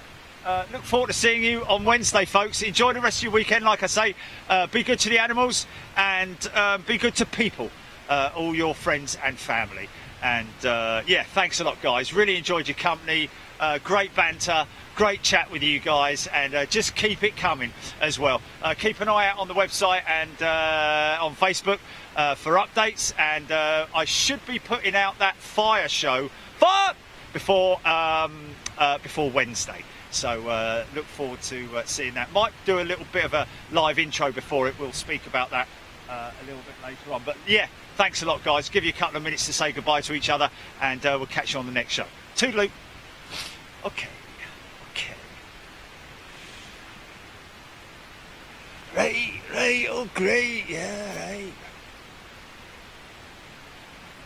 This is where the A350 pops its head round the corner, isn't it?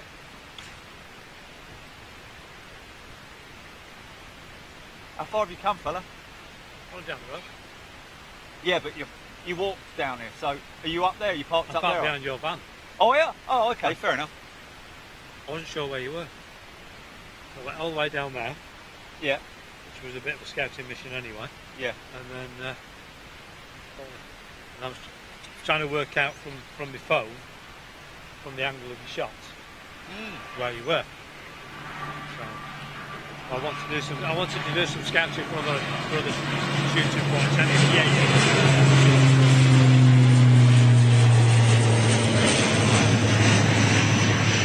Super smashing great.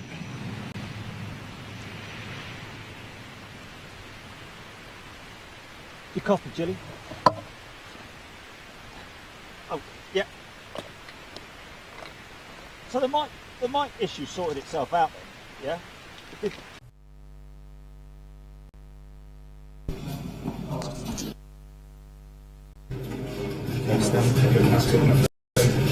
Okay.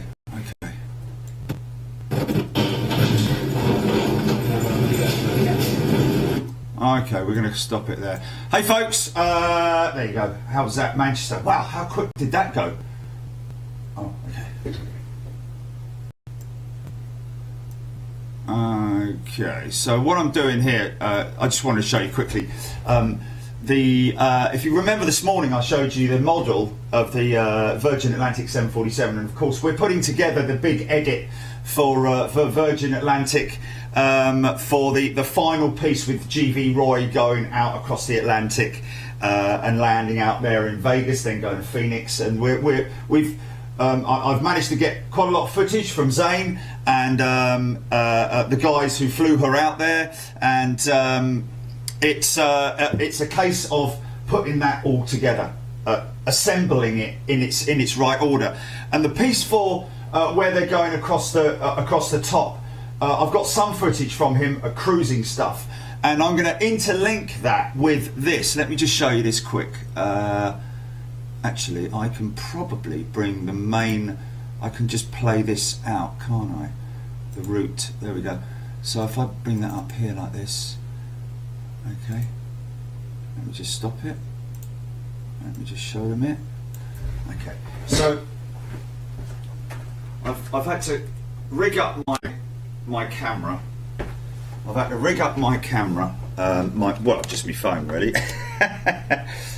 Rigged my phone up, and on a platform so that I can take stills over the top of it. This is very, very crude, by the way, folks. I know there is probably a way of doing it officially, but this is the little video that I made.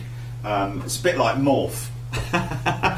But it only runs for 10 seconds, so we're just showing the route where he is here, going across the Atlantic, over the top Greenland, and then down into Vegas. So this is the video, which is all the stills put together in a timeline, and we've had to make a few changes to it. So here we go.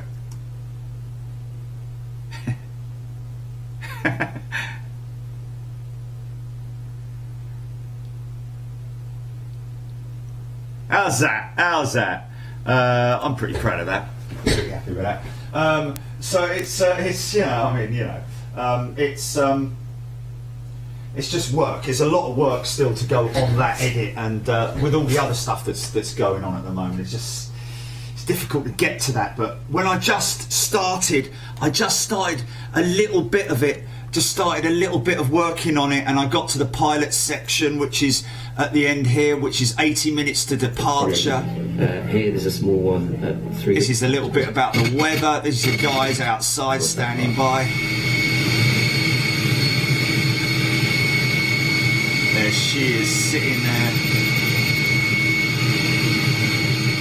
Fuel going in. 80 minutes to departure. So here's the pilot. My godson as well, Lewis. Hey James, Rosie, Bob. See you there. Hi Hayden and hi Louise. Hope you're being good at sports camp, Hayden. Mark had a Jalfrezi curry. Okay, now you hear this bit here where they're walking down the gantry here. As they get a little bit closer, you can't because they haven't put the AP. I can't remember whether they had put the APU on. However, because this piece here is a bit that I've borrowed from previously. What I'm doing is I'm gonna just hit that. I'm gonna Control C. I'm gonna go Control V. This is a bit of cheatery, basically, folks. This is where you can use a little bit of poetic license and bring the audio gain right down, so you can make it sound like it's. Why is that doing that? Audio gain. Oh, there it is. Okay. So I'll take that down by sort of like. Maybe 9 dB, so that you can just about hear them as they're coming in here. We bring the audio up ever so slightly. Let's just have a little look.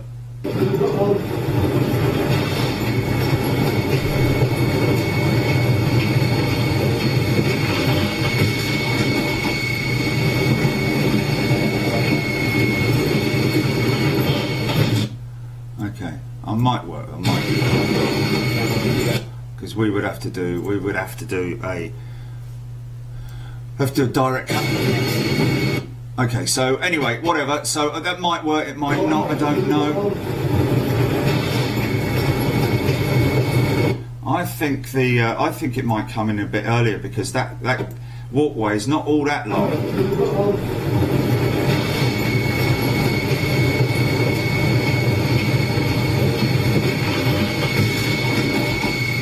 always nice to get that atmospherics in it, because this is it. This is it from the outside.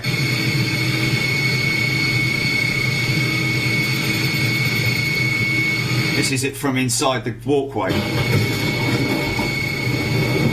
I think that works. Anyway, so lots and lots of work to be done on that. Of course, we've done all of the front end here, which is all the retirement flights, which a lot of people have seen. Some people haven't. It's very, very poignant. Anyway, we can play that a little bit. Has anyone not seen? Well, I've readjusted the front end of it, which tells a little bit more of a story. Just stand by. I want to tell you a story. Do you remember it? What's his name? No. It wasn't Larry Grayson, is it? What again, Dad? Larry Grayson, what a legend.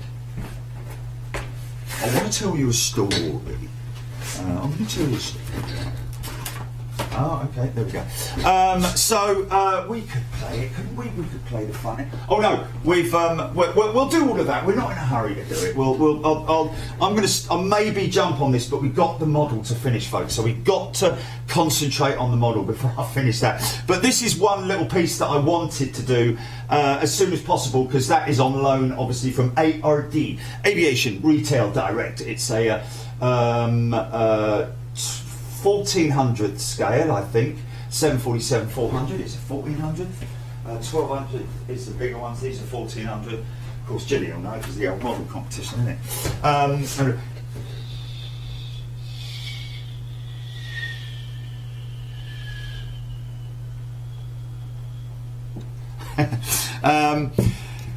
So that was just a test, really, to see whether that will work. But I quite like the edginess of it. I might do it a little bit better because a bit of me carpet showing and all that.